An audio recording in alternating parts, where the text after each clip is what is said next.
Welcome, my little couch potatoes, to the comfiest courtroom on the internet. I'm your host, Llama, and it's time for dramatic testimony, overruled objections, and absolutely unqualified opinions. So grab your snuggiest blanket, some delicious snacks, and get ready to watch court with your internet besties. This is Couch Court with Llama.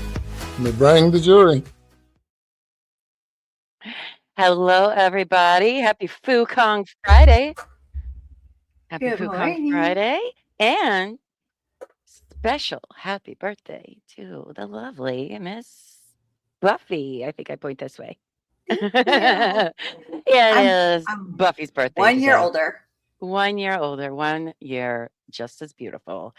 Aw. So be sure you give her all the birthday love in chat today, or if you replay crew, drop it in the comments. Let her know that it is her special day. And not only is it Buffy's birthday, but it's also Big Brother Live Feed Day. It is like a sacred holiday for us. Yay. So Can't wait.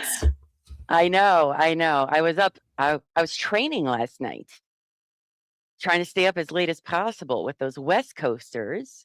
So I went on and appeared with Echoes and Jeep Daddy and somehow went to bed at 5 o'clock in the morning. So, but we're here. We're here. That's right.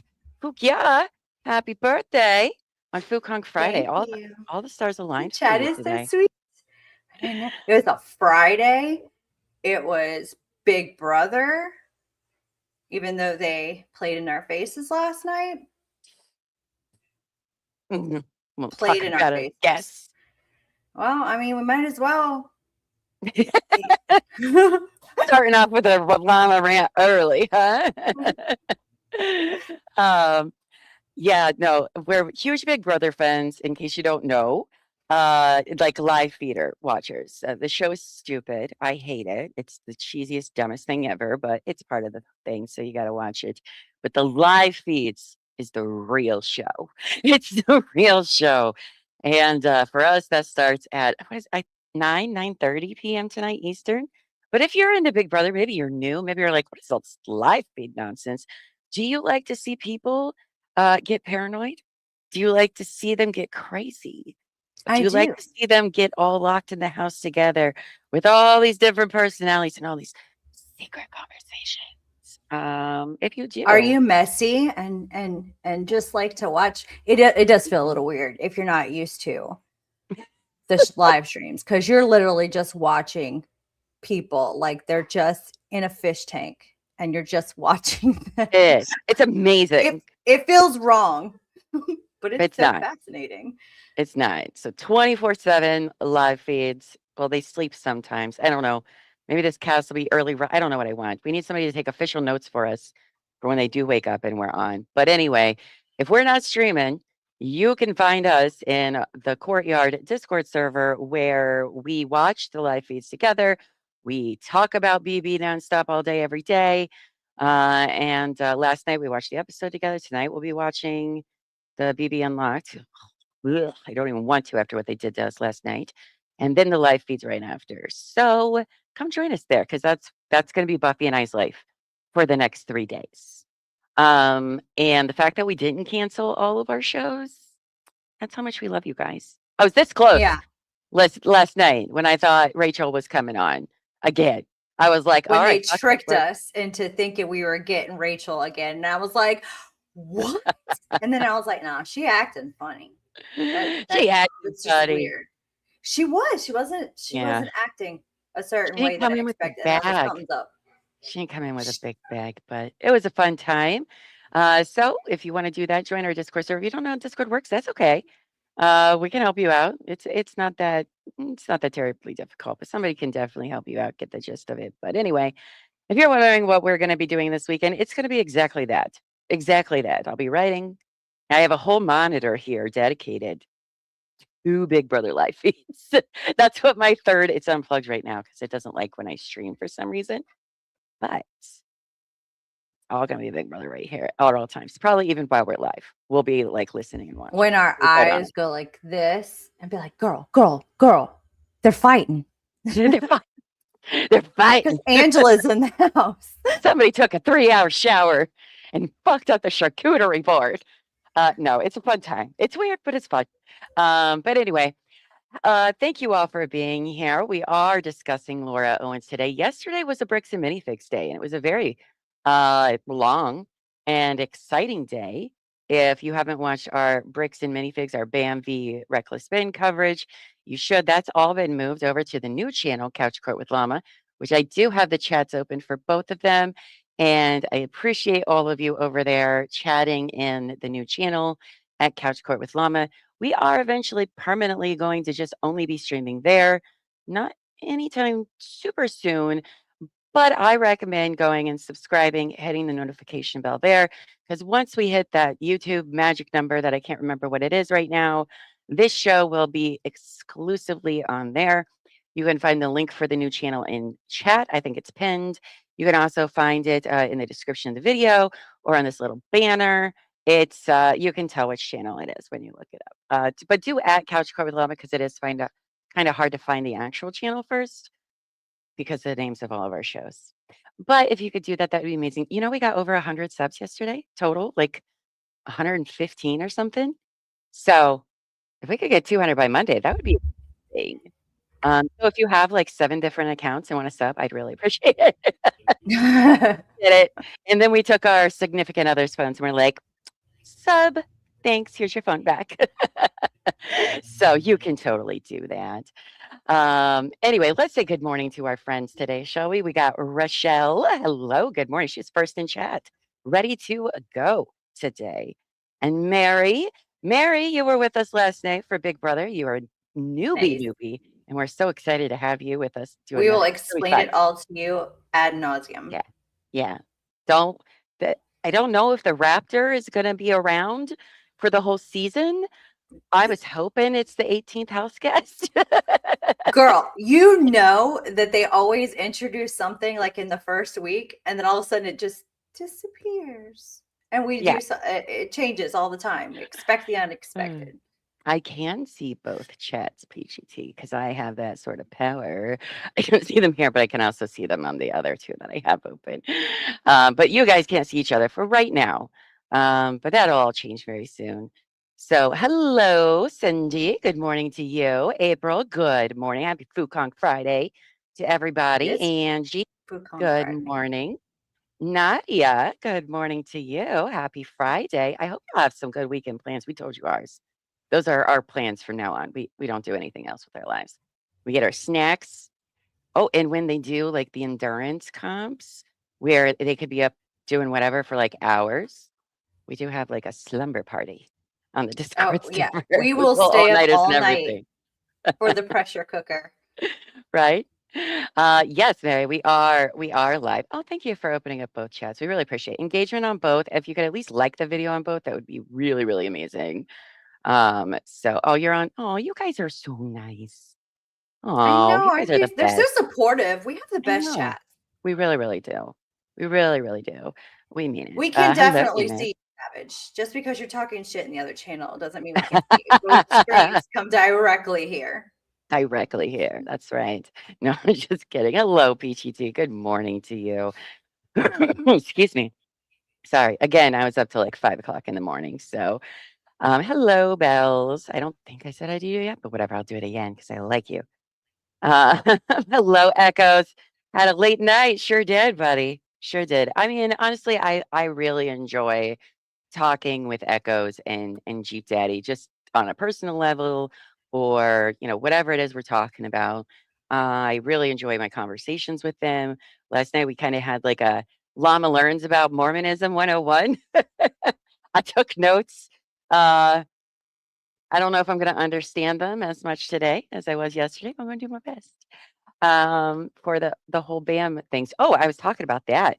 So yesterday, if you have not gotten to Bricks and Minifigs and you don't give a shit about Big Brother, fine.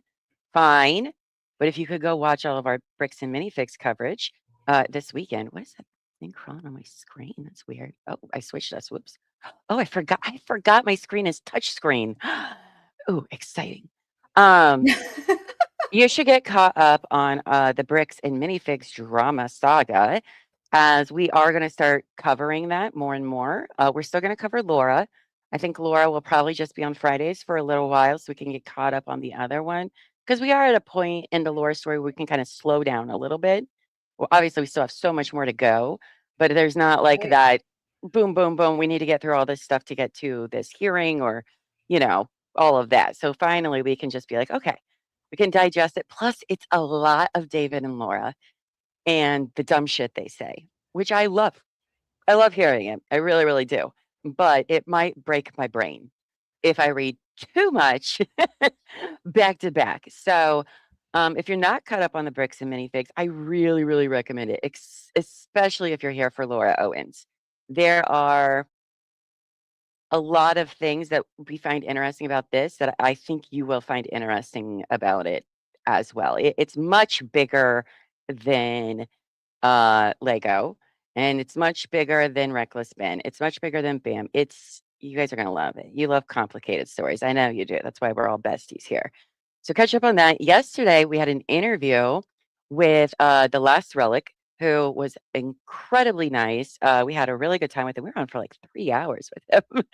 But he was a former Bricks and Minifig franchise owner, and his story is it sucks because it didn't just happen to Crystal and Ben in the story. If you know a little bit about the story, it happened to him too around the same time. Well, not necessarily the same exact stories and stuff, but still this BAM takeover that didn't make any sense, lost a lot of money, things taken right out from him. It was a very, very fascinating interview. Not to toot our own horn. As a matter of fact, he just talked most of the time. I was like, I got nothing. You tell us your story. And it was a very interesting story as well. And we really appreciate him coming on and sharing that with us because, you know, it sucks. You know, it sucks a lot. And so go give that a watch this weekend. Get caught up because we'll probably do that more in the following weeks. So you don't want to miss out on that. Plus, you get to see our cute little Lego things. In the morning, Reckless Ben had released part 3. So there's a lot to catch up before you get too behind y'all. All right, because it moves kind of crazy. Hello, Bruce. Hello, and Wallace.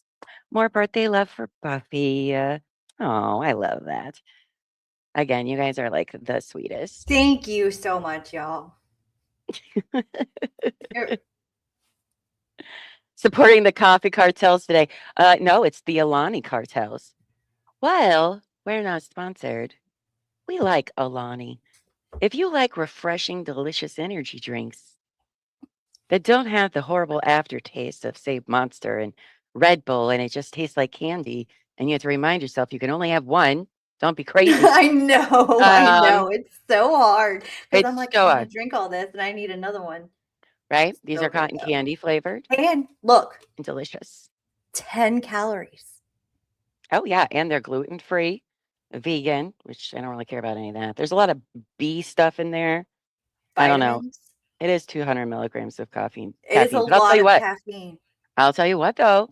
I can open these one because I'm a huge coffee drinker. Everybody knows that. By the way, we are not sponsored by Alani, but if you happen to know anybody that works at Alani, we are ready to go. All right.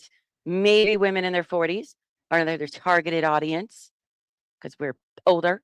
But we're ready to pedal for some free Alanis. I'll be quite honest with Look, you. Alani, I wear the chemical compound for caffeine as a necklace. See? I'm just saying, if you ever wondered See? what that symbol was, I'm committed. No, I mean, I didn't even make coffee this morning. If that tells you anything, I didn't make any coffee. I had time to make coffee, but I was like, I'll just have it's cutting back on my coffee drinking because I do drink like a pot of coffee a day at least by like 1. So, anyway, well, thank you, April. Oh, you are so nice. This is I didn't care today. This is I need to wash my hair because it's been 3 days hair. So thank you. All right, so let's get in. Hi, hello, everybody coming in. You guys are amazing. Let's get in because we have some what dumb shit does David say today for FooCon Friday? Because why not? Why not? So let me we stopped in the middle of his first. Well, first of all, where are we on the timeline? We are on July 8th, 2024. Oh, so close to being right on the day. Well, if we get to the next one, it's July 12th. So it's pretty Look close. at It's that. in between, right? Oh, I gotta fix all my stuff. It's all messed up. So we had left off with David had filed a notice of change of judge for cause. He wanted a new judge for the trial because Judge Mata's daddy was there and he thought she wasn't fair. It's kind of weird to file it afterwards, but okay. I I've thought it was never heard weird. that. Oh, I'm sorry. I don't even have it pulled up. Come on, Llama. What is it? It's Friday. Get it together. I got Well, Big Brother on the brain. we partied last night. I did party last night. I didn't. Oh, yeah. If you are part of our Big Brother Fantasy League picks for Bracketology, your picks are due at 7:59 p.m. Eastern today. By the way, I told you all we're nerds. Draft picks. So he's asking for a new judge. We ended right before what is now his affidavit. David's affidavit. That's kind of fun when you say it like that. In support of a change of judge for cause. So this is I don't know why it's any different than what it was before, but okay. It probably isn't. But since we're all a little rusty, we're going to go ahead and read it anyway. We'll get through that. Then this does come attached with like 36 pages of exhibits, but they're all repeats except for like 3 pages. So we'll just read those 3 pages. And then maybe a motion to vacate the judgment because he not only does he end up wanting a new judge, he wants a new trial. He wants a motion to alter the judgment. He wants a motion to exceed page limits in his 32-page motion. Oh my So we'll God. get into that today, whether or not we finished them. I don't know. I told you to put this off till 2:00. Yeah, No she way. did. I was up and ready to go. She was. She was here before I was. Yeah. She was like, "Are you up yet?" I was like, "Girl, I've been sitting here for 20 minutes, ready to go." I love the disappointment in your voice about Llama staying up too late. I know. It's I know. I'm only like her mom. It's weird. I'm like, you didn't stay up, Oh. silly. No, Amos, by the way, we could not hear you. By the way, you left me a message. I figured that was easier just to say no. We did not hear you. I don't know if you said anything. That's weird. Okay. Let's get into dumb shit David says today, shall we? Okay. I, David S. Gingras, hereby swear and affirm under penalty of perjury as follows. 1. My name is David S. Gingras. Well, okay. Good job, David. Thank you for the You know. introduction. Thank you. Thank you. I am a United States citizen, okay, a resident of the state of Arizona, and am over the age of 18, okay. And if called to testify in court or other proceeding, I could and would give the following testimony, which is based upon my own personal knowledge. Wait, so is he becoming a witness in his own case or what? I'm so confused. I'm so impressed he knows his own name. Oh, he definitely knows his own name. Do you know he stares in the mirror and says, I am David S. Gingras, Esquire. Why the S? Stupid. Well, I just mean like, like, does he need to write S on every? Is there a reason for? I mean, his middle name is what? Scott? I don't know if it is or not. I think I guessed it. It's stupid. It's stupid. Sorry, David. Sorry, David, but still, it's stupid. It's just like, why the middle initial? I don't think the other attorneys did that. It wasn't like Omar. I don't know what his middle initial is. I don't know what it is because he didn't put it. Or wouldn't Because now that I think about it it. makes you sound so much more elite and prestigious. And, if you have your middle initial and your full name. Okay. I don't ever sign anything like Buffy S. Slayer. It would be a T for the. It's just true. It's TV. Buffy Slayer. Okay. So he's a licensed attorney, blah, blah, blah, blah, blah. I don't care. This isn't important. As explained below, I have cause to believe, and on these grounds, I do believe that on account of bias, prejudice, or other interest, the judge currently assigned to this matter, Honorable Julie A. Mata, is unable to act fairly and impartially, and is unable to provide Laura Owens with a fair trial, including a fair retrial, which Ms. Owens is currently requesting. I don't know about all this, David. I don't know about all this, but okay. For these reasons, Laura requests that the family court presiding judge, Honorable Rhonda Fisk, find that Judge Mata is disqualified from all further proceedings in this action, and then that the case be immediately reassigned to a judge pursuant to this family law. Okay. Yeah, Phil. Happy Food Kong Friday to you too. Love Food Kong Friday. It's my favorite day. Let's see. Case summary and procedural background. All right. This case began with a petition to establish paternity filed pro se by Laura on August 1st, 2023. In her petition, she claimed she had sexual relations with him on the 20th, and she learned she was pregnant 11 days later on May 31st. She tests positive all these different times. We're not going to go over all of those. It doesn't mean shit.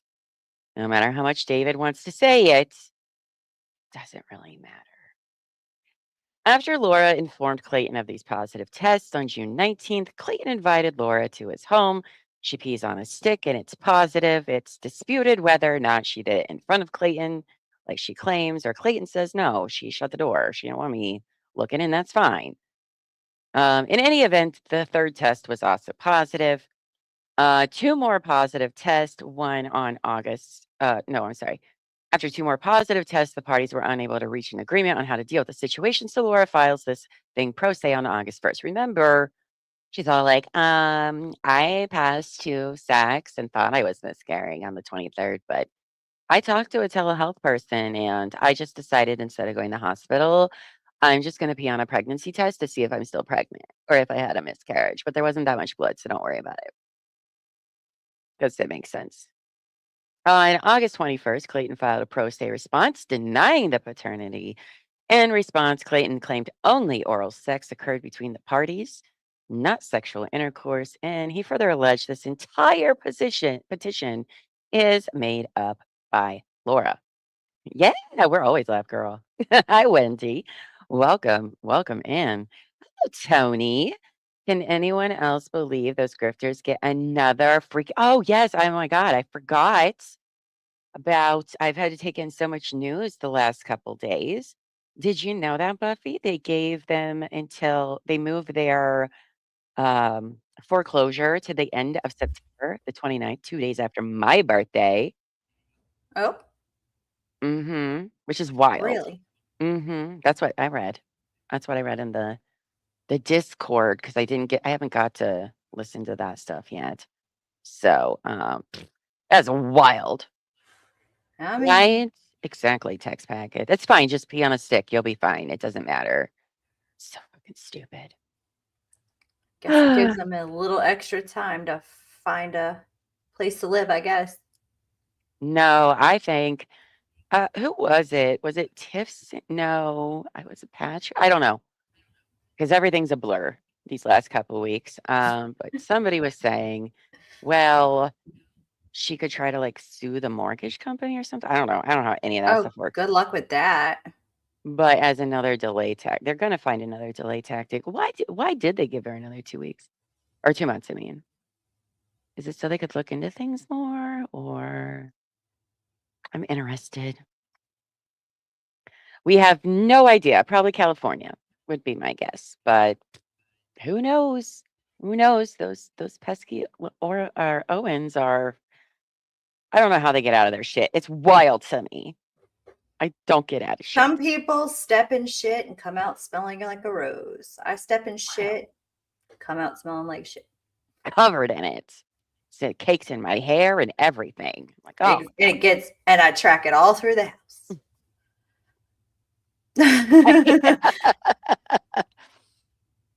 So I don't know. I don't know. I don't think they deserve 2 more months, but okay. Now, Laura claims that while the matter was pending, she had a blood test done on October 16th, 2023, which confirmed yet again she was pregnant. But the test results also suggested the pregnancy was not viable. It was likely to end in a miscarriage. And no, she did not then go to an OBGYN to get an ultrasound. I don't know, to check and see. No, there are no visits to anybody during this several months. In case you're new here from our band friends. On November 14th, 2023, Laura was seen by an OBGYN facility called MomDoc, where it was confirmed she was no longer pregnant, or just it's like the first time anybody's checked. So there's that. After learning she was no longer pregnant, Laura filed nothing further in this case and she took no actions to prosecute the matter any further. Well, she's trying to talk to Clayton, but he didn't talk to her. So she was just like, whatever. I'm not going to tell you that my twins that I'm pregnant with by you didn't make it because that's what one does. No, she's so stupid. When did that happen? What is today? Friday? Was it I don't Wednesday or know anymore what day it Thursday? is. Yeah, I don't either, to be quite honest with you. It was either Wednesday or Thursday that came out. I don't think it was yesterday. It couldn't have been yesterday because I did not do any I didn't have time to do very much perusing in the Discord server about the victims of Laura Owens one to catch up on that. I saw there was a lot of chatter. But I did remember seeing that and was like, scoff. And then I was like, all right, I got to go do a show or something. So, See, when I get overwhelmed with information, my brain just shuts down. It goes blue screen of death, and then I can't do anything but unplug it. So Oh. no, I just don't know. I could absolutely be wrong, but everybody's pretty accurate on that subreddit. So I trust I trust it being like this is what's happening because they're all, super into it. So it was wild. Did they release the audio on that yet, chat? Because if so, I have not listened to it yet. I think we're waiting for the audio or something. Anywho, so she claims she had this test, blah blah blah blah blah. After on December 4th, court administration issued a notice placing the matter on the inactive calendar and scheduling the matter for dismissal because for February 2nd, because nothing. Her and Clayton filed an injunction against harassment against her. She filed a order of protection against him. Neither one of those were before the family court. They were different cases in front of different judges. And so when she filed this one, months had went by and literally nothing was happening with it. Now, as noted above, when the case was initially filed, neither party was represented by counsel. I don't know why that's super important to say, but okay. Laura knew exactly what the fuck she was doing, but she doesn't know how to file dismissal papers, guys. Just to let you know, she's not a lawyer. And she's probably, I don't know, how many motions or how much shit that she filed pro se do you think we've read? Well over 200 at least in all Like of the cases. majority until what recently? I mean, she had a carousel or whatever, rotating lists of lawyers, but they didn't stick around long. No. And then she would represent herself in between until she found this guy on the back of a Craigslist ad or something. I don't know. Hi, Stringer Bell. Hi. Welcome, Back of welcome. a magazine, Hello. maybe in the classifieds. Hello, Bella. Well, I'm on speed. I haven't drank all my Alani yet. I wonder what I sound at 2 times speed if I chug this. I It would listen to probably everything sound on 2 times speed. Buffy will be like, finally, you talk faster in real life. Oh my God. Jeez. Oh, is this what I have to do? I have to get you really, really tired. You do the opposite. You talk really fast. Yep. Exactly that. Exactly that. So he's like, these people represent pro se. Laura didn't know how to file dismiss papers because she's just, dumb. But don't mind all this other stuff she filed that she figured out. So both of them remained pro se throughout the proceedings until December 12th when Clayton counsel Greg Woodnick, with no middle initial, appeared in the case. Mr. Woodnick immediately began filing pleadings, including a motion to amend Clayton's answer to the petition filed on December 12th, 2023, and a motion for everybody get their drinks. Rule 26 sanctions filed on January 2nd, 2024. I wonder what that would taste like with like shots of like vodka in it. Can you mix it? Is that really bad for your central nervous system to have caffeine and alcohol? I mean, I may have a history of, drinking Red Bull and vodka. I have a bottle of vodka in my kitchen. I was just wondering because I'll I report do back know to Red you. Bull and vodkas are a thing. Yeah. I feel like this would Oh, be yeah. like nothing different. It's Actually, not probably the smartest of choices. better because it's sweeter. It's not the smartest of the choices, but no, I Yeah, I bet hear this is it's pretty fucking bad delicious. for your inside, your nervous system or whatever. Probably. Taking Those a were back depressant in and a my stimulant at the same time. well, Little that's chaotic. true. Little chaotic. It could be worse, I suppose. I'll report back to you. I'll let you know. I'll take one for the team and do an experiment. I am since I'm the so drinker. sorry I said anything out loud. She's like, Don't I'm be. testing this theory at noon. I'm testing this theory at noon. It's Buffy's birthday and she doesn't drink, so I will drink, excuse me, for her. Why not? It's fine. Just kidding. So, is this your birthday wish? I think it is. Let's see. Mr. Woodnick filed these pleadings without making any attempt to meet and confer with Laura as required by family law rule, and he moved for Rule 26 sanctions. Okay. Where was I? Without ever providing written notice to Laura of her right to withdraw her petition required by family law. Who cares? Who cares? He took it away. Why are you still harping on this, David? I know he's using it to be like, nobody filed for sanctions and the judge should not have awarded them $150,000. But still, oh my God. At What's least your point, complain about David? something else. Thank you. Yes. Thank you. I forgot it. We had all those. So that brings me joy. What's your point, David? Shortly after, Laura retained counsel, Alexis Linville, who appeared on December 22nd, filed a motion to dismiss. Days later, Ms. Linville withdrew from this matter with Laura's consent on January 2nd, but bet your ass she filed a bar complaint immediately afterwards against her own attorney, like she always does. I was first retained to represent Laura on Monday, March 25th. Prior to this, I did not know Ms. Owens and had not represented her in any other matters. I also did not know Respondent Clayton Echard, and I knew nothing about this matter or any other disputes between Ms. Owens and Mr. Echard.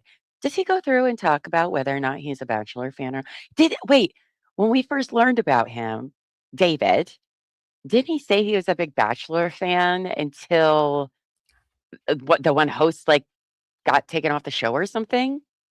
I believe he think he mentioned did. it at one time, but he said that was a blog post for a different day, and we never got it. Oh, David, we never got it. We should go through and mark all the stories he didn't tell us. Maybe And can we email him? And he said we could reach out. I want to hear and the rest ask of the stories. questions.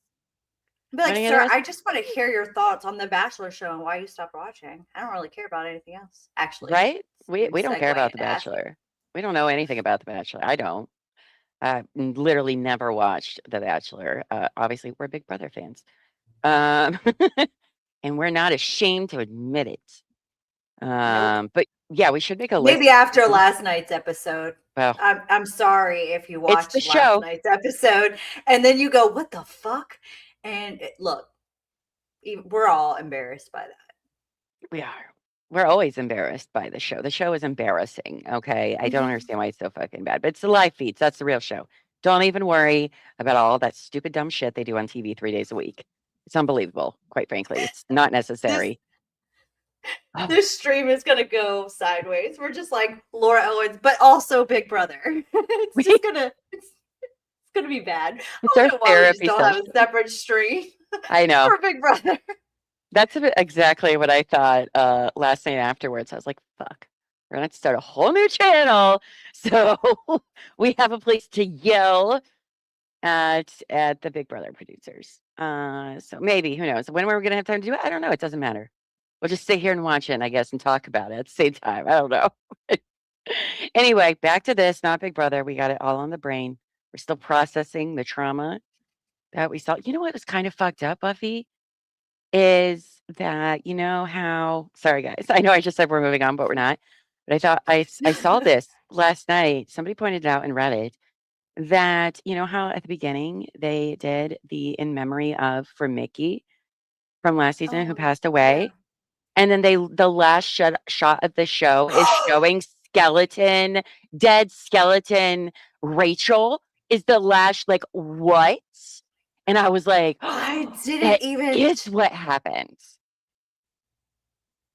That I was was like, a oh, little yucky. But see, it didn't click for me because I was still just shocked by the cringe of that last like yeah, 5 minutes, 10 I minutes of the know. show. But I was then, like, yeah, they did do that. ooh, they did. Ugh, that was Yikes, so ridiculous. Anyway, man. back to dumb shit David said, which is about as dumb as the Big Brother producers do. Don't worry. We're allowed to complain about it. We've earned it. Um, so summary of media and public attention. Is he going to be like, yes, my client went to the press? Is he going to say that? I don't think so. We'll find out. Despite being an otherwise simple and short-lived paternity matter, this case quickly gained local, national, and even international media attention and massive public scrutiny. There appear to be two main reasons for this. Oh, okay. What are they, David? First, Clayton is arguably famous. Arguably famous as a result of his recent appearance on a nationally televised reality TV dating program called The Bachelor. Okay. Is he arguing that Clayton is famous or isn't famous? Because in order for your argument already, you have to believe that he is famous. I believe it's arguably famous. Okay. Okay. Did Write this in our I notes clear that up for you? to email David. Okay, David, what do you mean by arguably famous? I Thanks. feel like I'm just gonna walk around and be like, I'm arguably famous. That can I'm gonna be walk around. that can be our new Big Brother channel name. Arguably famous. Yes.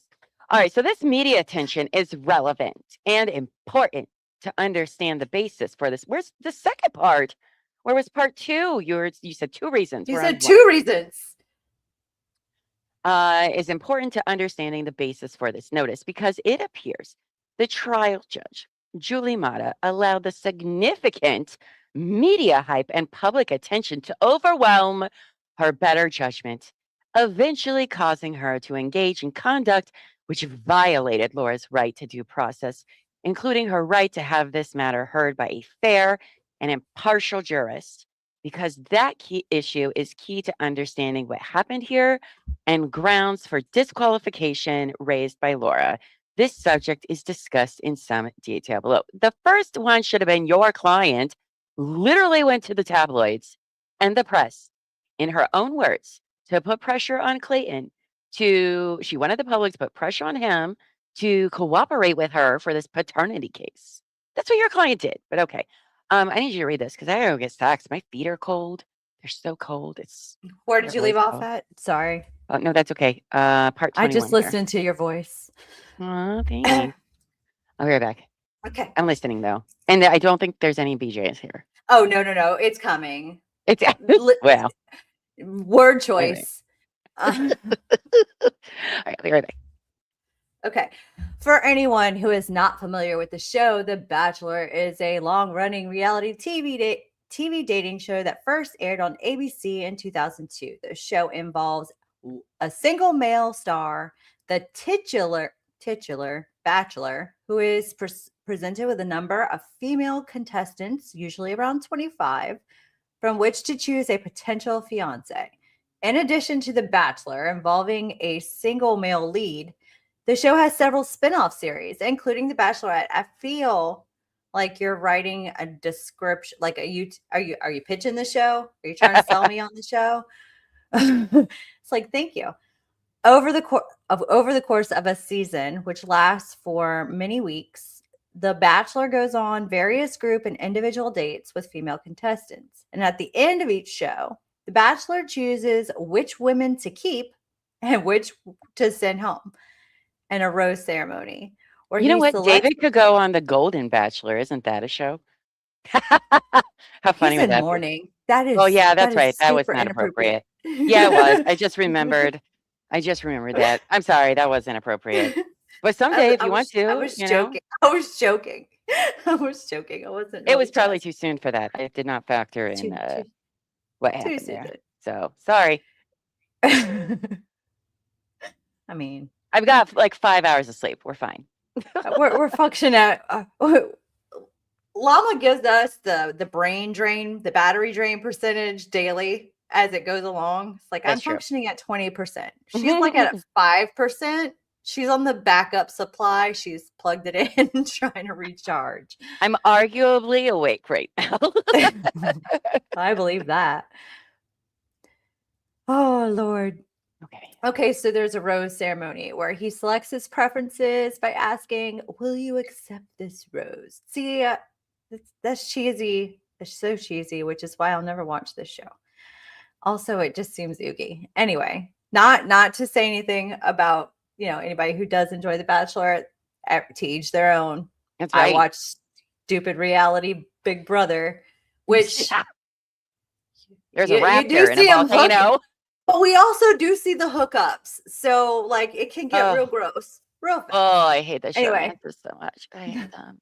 Oh, my God. Anyway. Ideally, a season may end with a marriage proposal to the last woman remaining. Does anybody actually get married? Or is this like, yeah. I don't know. They actually get married? I think there's a few couples that have. I think. How long I'm did pretty those sure. marriages last? I don't know. Hi, Boots. Book Friday. I don't know. There's probably like it's a show, and like, do you really know that person? I don't know. Yeah, they do. Because that's right. You did not watch that Real Housewives of Long Island because they had Ashley and Jared. He might have been a bachelor or bachelor. I don't know. There's lots of bachelor spinoffs, but anyway, they met there, and they're married. So I know one, and I only know that because of Real Housewives. It just seems like a rocky foundation to start.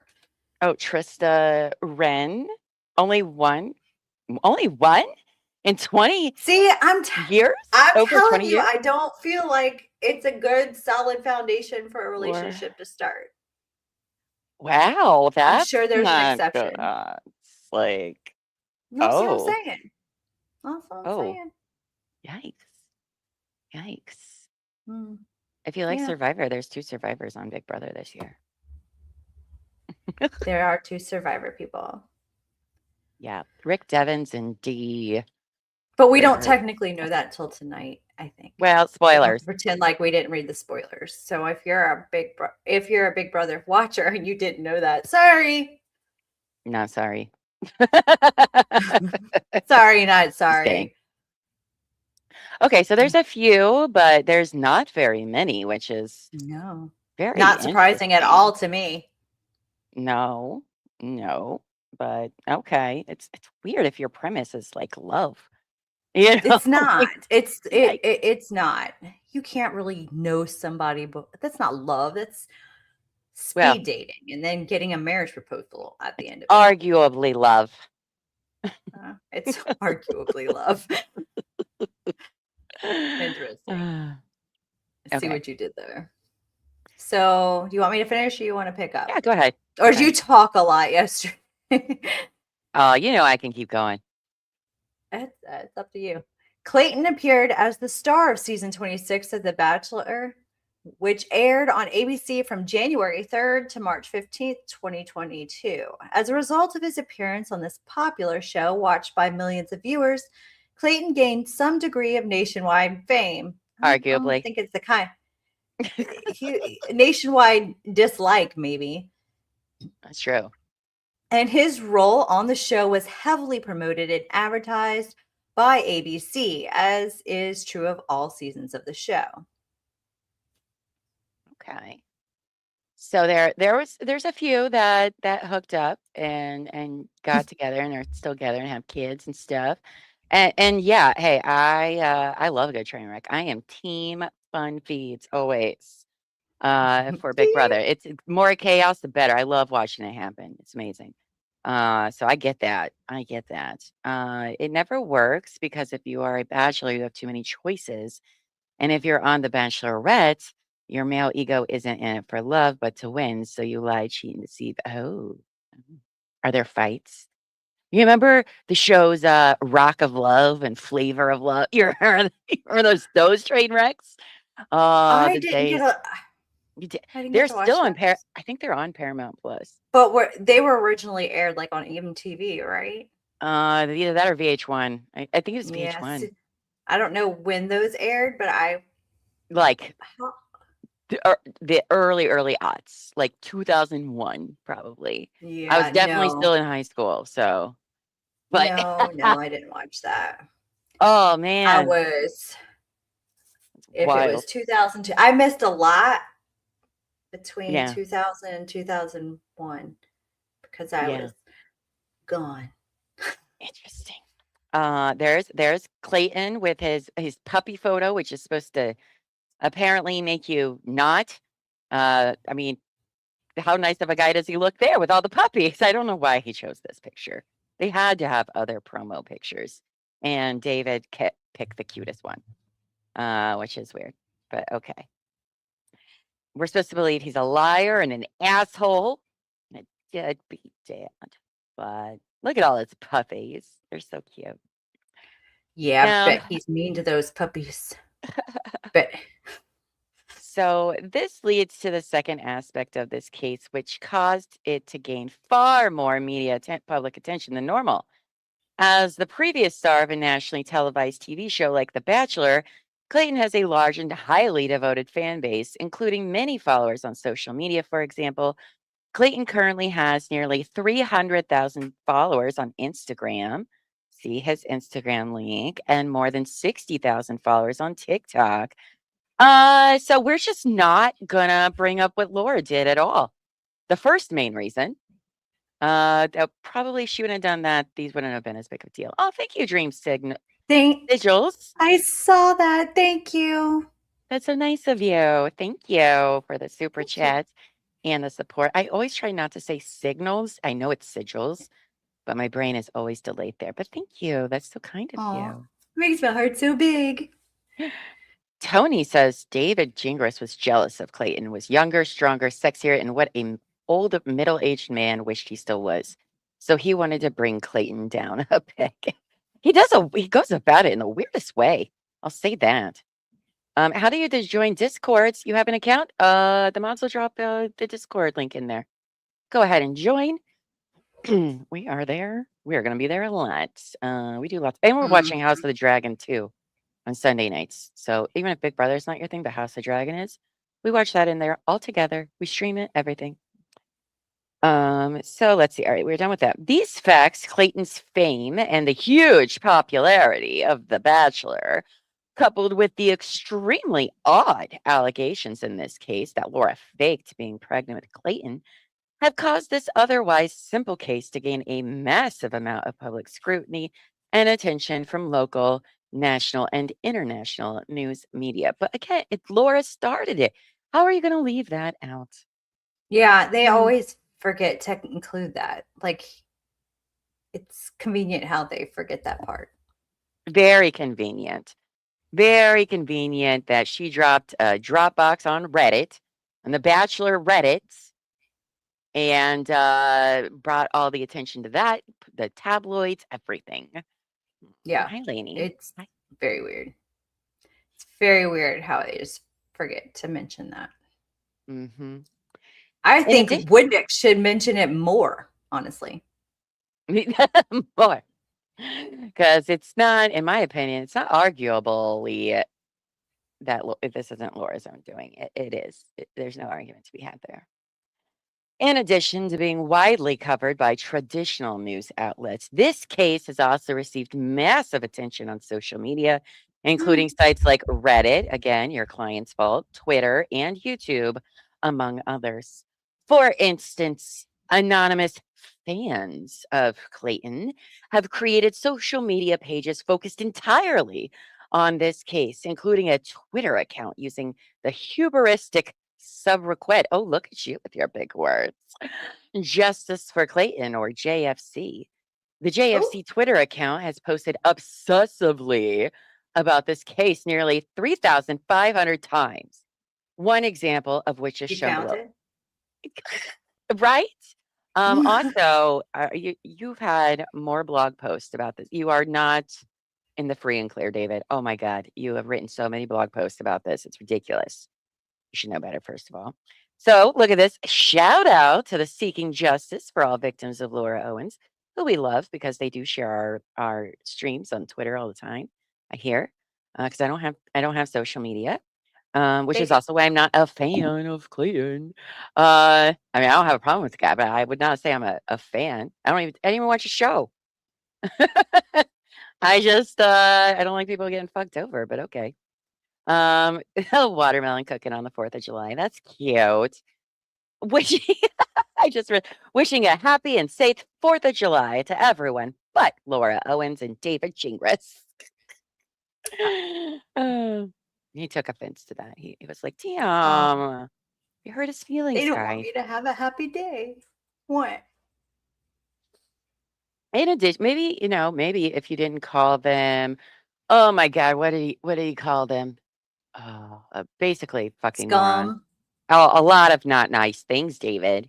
A lot of not nice I believe things. there was a lot of name calling in some of them blogs, bro. Yeah. Yeah. So, in addition to posts on Twitter, anonymous fans of Clayton have created websites devoted solely to this case. How dare you? And to promoting their belief that Clayton is somehow a victim who deserves justice. One such pro Clayton fan site is justiceforclayton.com. What is that one? Did y'all change the name of this one to Volo or something? Let's see where it leads us. Does it lead us anywhere? Oh, it's the wiki. Okay. It's the Justice for Clayton wiki page. Okay, I am very familiar with that one. All right. I just thought it was wiki. I didn't realize it was a .com. Anyway, which contains copies of all or substantially all pleadings filed in this case. How dare they do all of the pleadings filed in this case? But you guys, they're all about promoting their belief that Clayton's a victim. So, how dare they? And this site also contains a one-sided narrative, which highlights only those facts favorable to Clayton's version of events, while carefully avoiding any discussion of facts unfavorable to Clayton's narrative. How is that possible if all the documents are being posted there? That's literally both sides of the argument. That's what he called him, Jupiter Jane. Thank you. Total psychotic assholes. I was like, I knew there were 3 words to it. And I was like, oh, I can't remember which one it was. Thank you. Yeah, that's why they don't want you to have a happy 4th of July, David. It's kind of mean. Kind of mean. I take offense with psychotic. But so they're like, yeah, he's like, yeah, they put all the pleadings on the case and they're it can't all be true. It's in court. I don't understand how it's one-sided if they put both pleadings from each side on things. Okay. I don't know, maybe your client should have more proof about her version of events, but she doesn't. I mean, I will happily write she had 5 pregnancy tests, which were just P tests, because she's a shitbag human who I think, in my opinion, was lying about being pregnant and didn't bother going into the doctor, even though she allegedly has been pregnant a bazillion times, including alleged miscarriages. But this time she thought, no big deal. Is that what you want me to include, David? because I'll do that.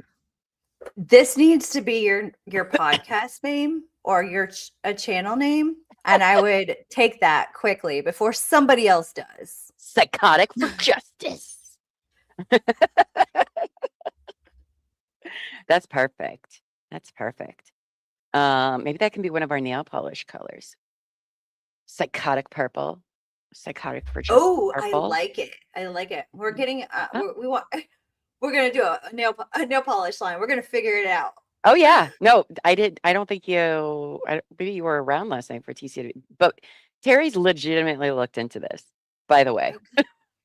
So that would be amazing. Anyway, put all your fun nail polish names in the chat, and we might use them.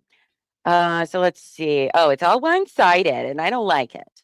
In addition to social media posts from his fans, Clayton himself has been extremely personally active in publicly promoting this case. His case, what an asshole, giving countless media interviews in which he tells his side of the story. How dare he? Clayton's attorney, Mr. Woodnick, has also published statements regarding this case, including a press release issued on March 7, 2024, in which Mr. Woodnick accused Laura of fraud, suggesting she has been accused of fabricating pregnancies and doctoring medical evidence as a means to extort relationships several times, dating back 10 years. And now she has 14 felony charges for some of it. So there's that. It's all yours. Well, thank you. That's a very good question, Tony. Tony says, I want to know why someone would do a home pregnancy test to see if they're pregnant if they don't have regular periods, nor had one for months. I mean, yeah, I had like irregular periods for years. And if I was late, I was just never on time to care. You know what I mean? Thank Like, y'all. it wasn't. I was saying thank you to the chat. Oh, for all your birthday love. It is. It is her birthday. Today is the day. Yep, I'm 50 years old today. 40 ounces of steel reserve for Buffy. Woo. Woo, girl. Nice. Woo. Yeah, I think it's weird that she was like tracking that. Just as somebody who's had a regular once, it just really was never my first go-to at all. That's right. Today's Buffy's birthday, so let her know in the chat or the replay crew in the comments. Also, if you haven't yet, don't forget, we have a new Couch Court with Mama channel. The link is pinned in the chat in the description. Please go like and sub over there because eventually we'll be moving over there hopefully relatively soon. It's my birthday wish. It's your birthday. That's Buffy's birthday wish. All right. So go at Couch Court with Llama, subscribe, hit the notification bell because eventually we'll just be over there. And you don't want to miss us. No. No. Buffy is not 50. I'm getting close. You're not even middle 40 yet. I'm 44. Right? I mean, but still. That's like literally tomorrow. I'll be 50. That's not Telling you, that's how it works. Buffy. It is how time works. But she is still killing it. She is still killing it for 44. Isn't she a babe? She is a babe. Oh, wait, when do you get your haircut? Tomorrow. It's tomorrow. Oh, It's that's exciting. tomorrow. I can't wait. Oh, I'm so excited. What time? 9:30. Oh, in the morning. Oh, It's gonna be all day in the chair. My hair doesn't All want right. to lose color, Mine. so it's gonna be all day. Yeah, when I go too, it's like 3 to 4 hours to cut my hair and dye it because there's a lot. But yeah, you'll be 45 on July 23rd. Yes, you guys are still baby. Oh, yay! I fell a Julyer. Yeah, she's birthday twins with Terry. Oh, that's right. So that's Nice. fun. Yes. Okay, so let's see. She's accused of being a liar who lies. In an attempt to respond to some of this one-sided narrative, here's the thing. It sounds like a one-sided narrative because your side doesn't make any sense and sucks. So that's why it's one-sided, because you don't have a good case. You'll be 70 July 18th. Well, get it, Cindy. That is wow. My little llama's birthday is next week. That's It's a lot of amazing. birthdays.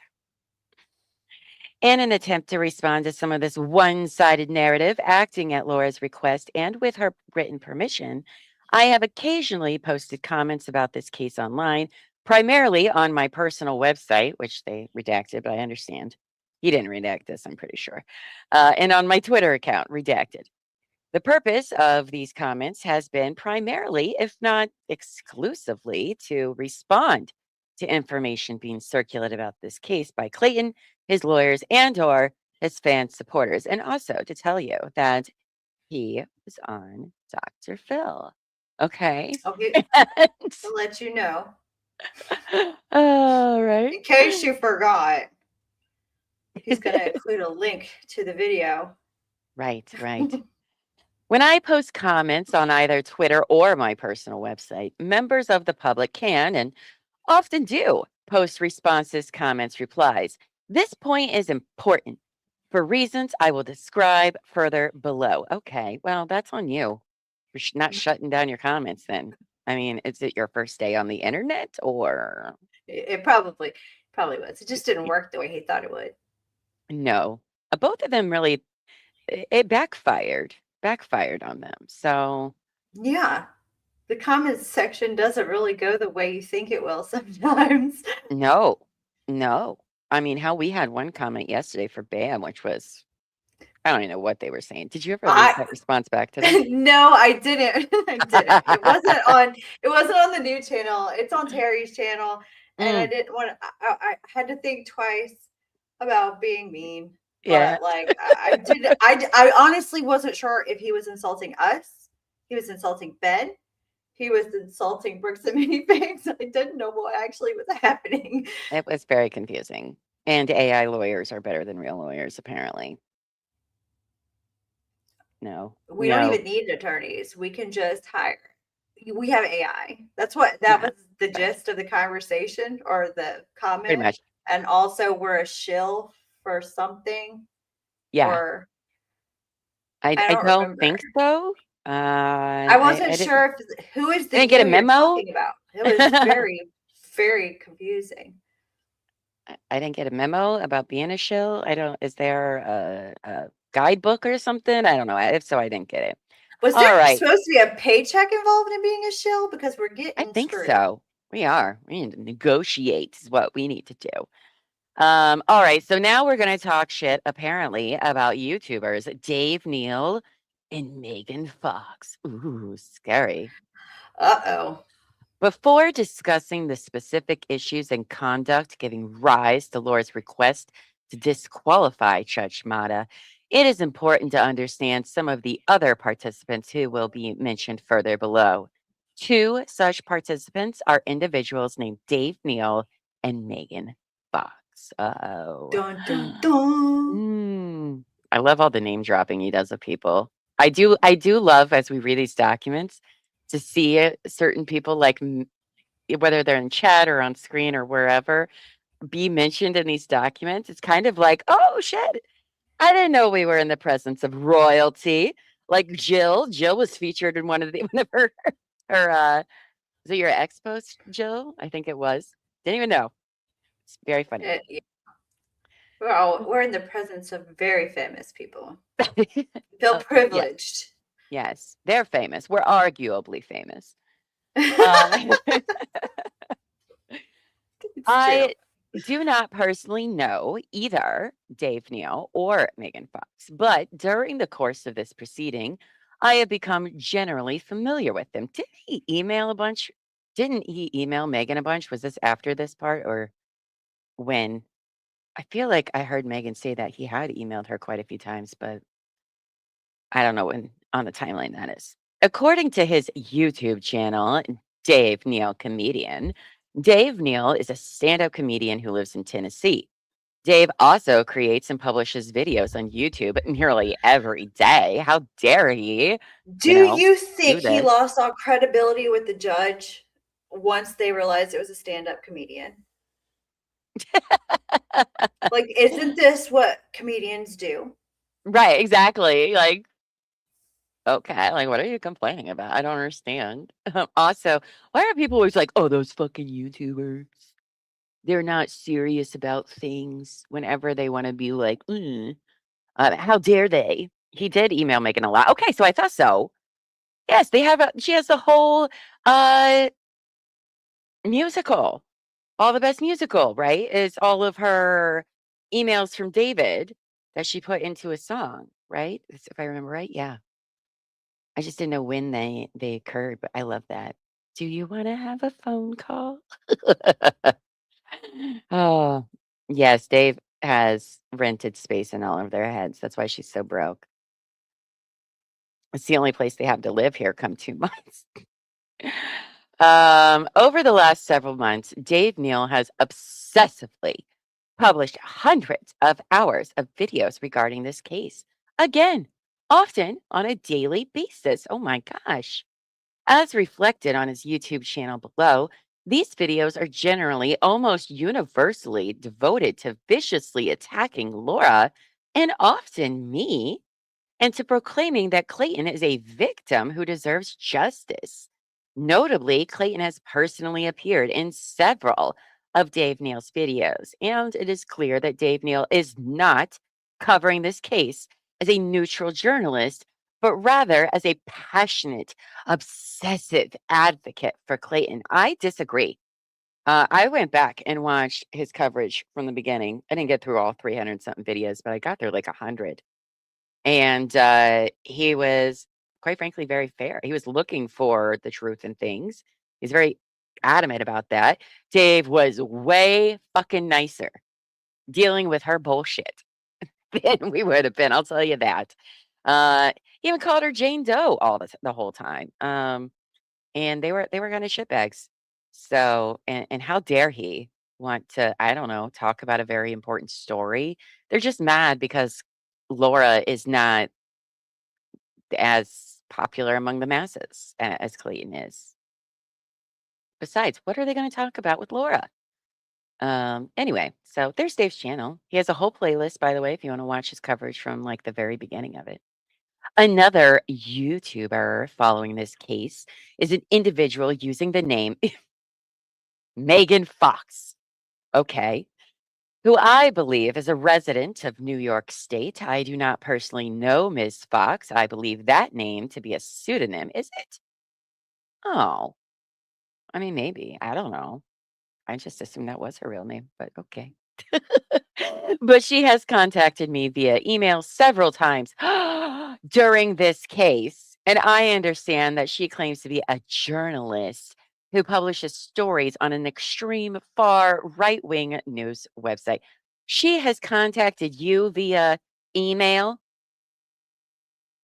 David, don't make it sound like she's blowing up your email all the fucking time. Okay. She probably reached out like, hey, do you want to talk? That's not that weird. Excuse me. Um, let's see. The YouTubers and Redditors are being mean to us. They really want somebody to take the internet down, is what I've learned about them. Hi, Wings. Good morning. Good morning. It's not. That's her name. Okay. I thought that was a real name. I'm like, what? But okay. I mean, I also understand if some people want to change their name, but I was like, I'm pretty sure. Like, No, it's because name. the actress of Megan Fox, he doesn't believe that there can be two people with the same name. Well, she doesn't have a middle initial, so See, is it and even that's a real name?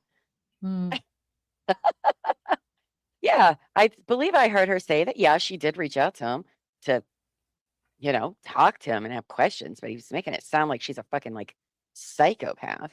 I mean, She's I don't a know, Megan. reporter. Yeah, I That's don't what know, reporters do. right? Like, okay, all right. How dare she reach out? You want people to cover your story, your client's story, and you're like, but they were emailing me. No. She wasn't saying what they wanted her to say. Yeah. Like Dave Neal, Megan Fox also creates and publishes videos on her YouTube channel here, Megan Fox at Megan Fox Writer. Like Dave Neal, Megan Fox is a passionate supporter of the JFC cause, and her videos are overwhelmingly devoted to exposing and destroying Laura while promoting the narrative that Clayton is an innocent victim who deserves justice. You know who else thinks Clayton's a victim, guys? State of Arizona. That's who. That's right. Whole state of Arizona. Ooh, mic drop. So, this is aging like milk, David. David Neal and Megan Fox are mentioned because they are relevant to the issues raised herein. This is so because they attended the trial held in this matter on June 10th, 2024, as is their right. And after the trial, both appeared on video claiming to have, or speaking with others who have claimed to have, direct knowledge regarding certain improper conduct committed by Judge Mata during this trial, including the fact that Judge Mata allegedly engaged in improper ex parte discussions about this case with her father, who also personally attended the trial and socialized with members of the JFC group. The horror. The horror of this man, again, exercising his right to show up to a public trial. Also, I believe in the last episode, somebody told us that he was a lawyer. He was a retired lawyer. So like it's not like he doesn't like know what's talking about, you know. But also, I believe it confirmed that he was actually there or not? I don't remember. But if so, that he would have been in the overflow room. Yeah, I believe that's what was said. So not even, staring straight at his daughter, who's a grown ass fucking woman, by the way. This is so misogynistic, in my opinion, of like this grown ass woman who is a fucking judge who's worked very hard in her life to get to where she is, can't make decisions because she needs to appease her daddy. Grow up, David. Grow up.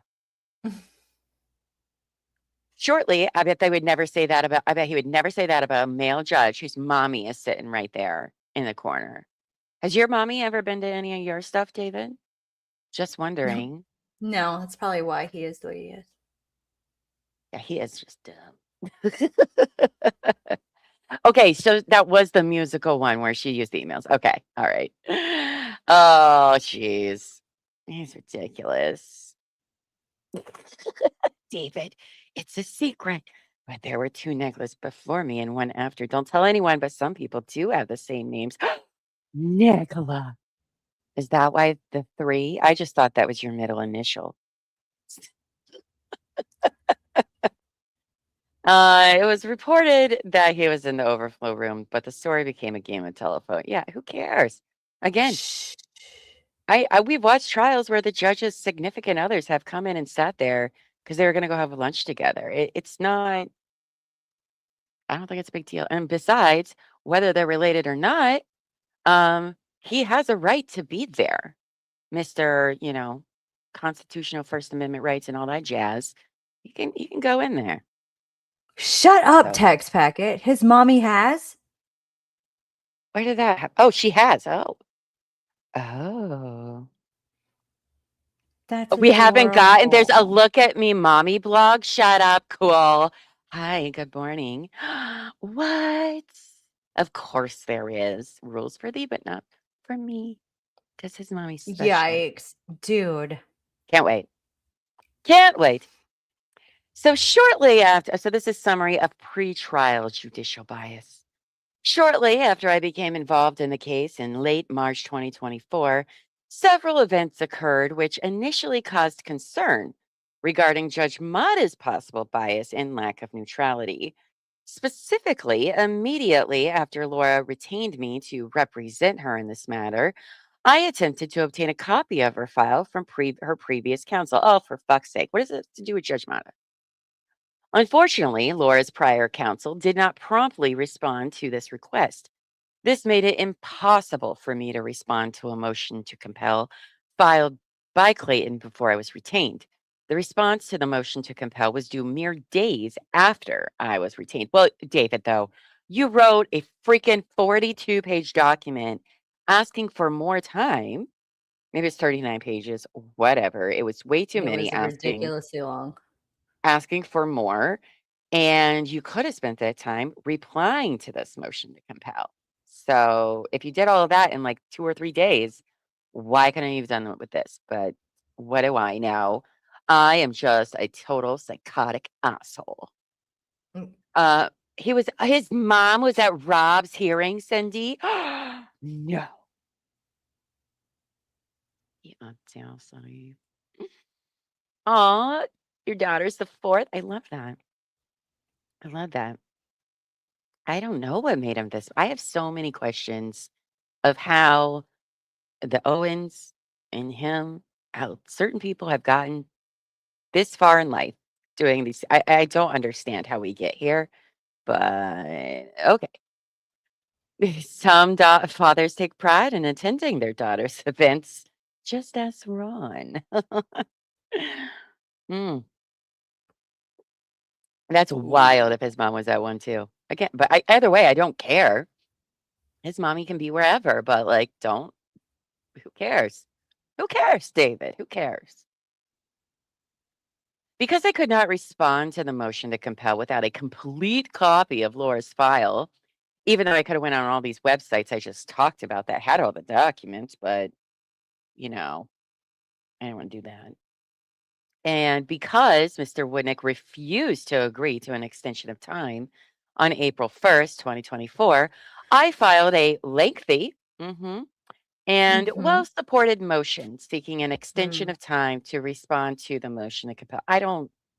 That's arguably well-supported motion, sir.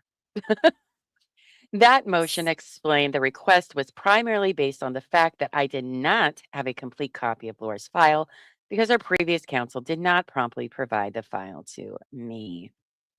Okay, okay. She's the blonde next to Jan. I can't wait till we get to that point, and then we get to talk to Rob. Despite the fact good cause existed for my request for an extension, and despite the fact Mr. Woodneck did not oppose the motion, just days later on April 3rd, 2024, Judge Mata issued a one-sentence minute entry order denying my extension request without any explanation. I wrote 42 pages, and all she wrote was a sentence. How dare she keep it simple? How dare she? As a lawyer who has practiced exclusively civil litigation for more than 20 years, it is extremely unusual, essentially unheard of, in my experience, for a judge to deny an unopposed request for a short extension of time regarding a simple discovery matter. When good cause clearly exists for the request with no prior extension requests have been made, and when the other party would not be prejudiced by the request. In fact, having litigated hundreds of matters in state and federal court over the course of my career, I cannot recall a single prior instance where a similar request was denied. Oh, the horror, David. The horror. Wild. Of course, I am also well aware that as matter of law adverse, judicial rulings alone do not support a finding of bias or partiality without a showing of an extrajudicial source of bias or deep-seated favoritism. For that reason, I determined that although Judge Mata's unexplained and apparently baseless denial of my extension request raised concerns about possible bias, the adverse ruling standing alone could not support a finding of bias. As such, I took no action at that time. Okay, but I thought you said the motion was well supported, for one. Two, David, you obnoxiously wrote so many pages that literally should have been 3 sentences, as most lawyers do. When we read it, we were surprised it took you that many pages, because in most cases, you don't need to do that, and they are granted one. And I do think it's because of your client, and you had time to write 39 plus pages. I don't remember the exact number, but you had time to do that, but not the other stuff. Okay, okay, David, that's why I was denied. Stop the games. Stop the games. Let's see. For that reason, I determined that although oh wait, I'm sorry. I already read that. Shortly thereafter, I discovered that in the motion to compel, Clayton's counsel, Mr. Woodnick, made multiple statements to the court which appeared to be knowingly false, and he wouldn't have lunch with me. I think that's what he's really mad at Mata about. And she didn't order him to go to Topgolf and have some beers and nachos. I think that's her why he's angry. Woodnick made multiple statements to the court which appeared to be knowingly false. After I confronted Mr. Woodnick with these concerns, he refused to speak to me by telephone for several weeks. I don't think that's why, David. Given the fact I was newly retained and not familiar with the complicated history of this case, I thought it was a simple case, David. You said it was simple and straightforward. Now it's complicated. Okay. Mr. Woodnick's refusal to speak with me made it much more difficult to prepare this matter for trial. Sir, we saw how many phone calls and emails there were. Like, what? What? Stop it. Okay, you wanna pick up reading just a little bit, Buff Buff? Mhm. You're muted, baby. I Yeah. called you baby instead of babe. That was weird. It's okay. You're my baby now. I'll always be your baby. And Anyway, we'll linger on. I didn't want to torture the chat. It's So I karaoke. stopped it there. It's Spookhong karaoke day. Why not? Why Okay, not? what number did you leave off on? Oh, I'm sorry. 46. Oh, I thought we were at 46. Yep. But now I'm Oh, it's for lunch. sure no. For that reason, on April 8th, wait, you have to move down. I can't see past the camel. Oh, I'm unless I pull it sorry. up on the other side. The camel. forgot. What the fuck is wrong with me today? All right. Maybe you are getting older. Your brain is getting bad. All right. I need to get It's menopause brain. It's menopause brain. Right. Blaming it on menopause. Oh, Lord. The camel is in the way. The camel. The Move stupid your silly camel. camel. All right. For the reason. It's a bad idea. You're the best. For that reason, on April 8th, 2024, I filed a motion entitled Motion to Compel Lunch and for Alternative Relief. In that motion, I informed the court that Mr. Woodnick was refusing to speak to me by phone, despite multiple rules of procedure and professional conduct, which required counsel to meet and confer by phone. As a result, I asked the court to order Mr. Woodnick to speak with me, in addition to other alternative relief. To support the request, what I do? It's just, no, not you. Just this whining. He won't talk to me, which is exactly what Laura. They tried to compel the court to make Clayton speak to her. Like, we've read a lot of documents just on our own for funsies. That was funny. And never have I seen motions to compel another lawyer to talk to another lawyer. Or, it's funny, Laura could file a motion to compel for communication, but not to dismiss a case. So that's interesting. But it's just so weird. He wouldn't go on a date with me, a bro date. Oh, it's kind of the same. That's what Laura did to Clayton. Oh, goodness. Okay, where did I leave off? 47. To support that request, my motion cited an earlier ruling from Honorable Pendleton Gaines, deceased, in Physician's Choice of Arizona, Inc.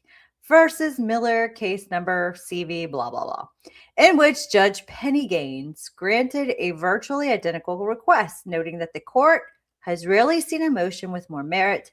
The motion to compel lunch will be granted. Look, the chat is now on lookout. That anytime you ask me to read, that there's probably going to be genitals mentioned. An axe with genitals.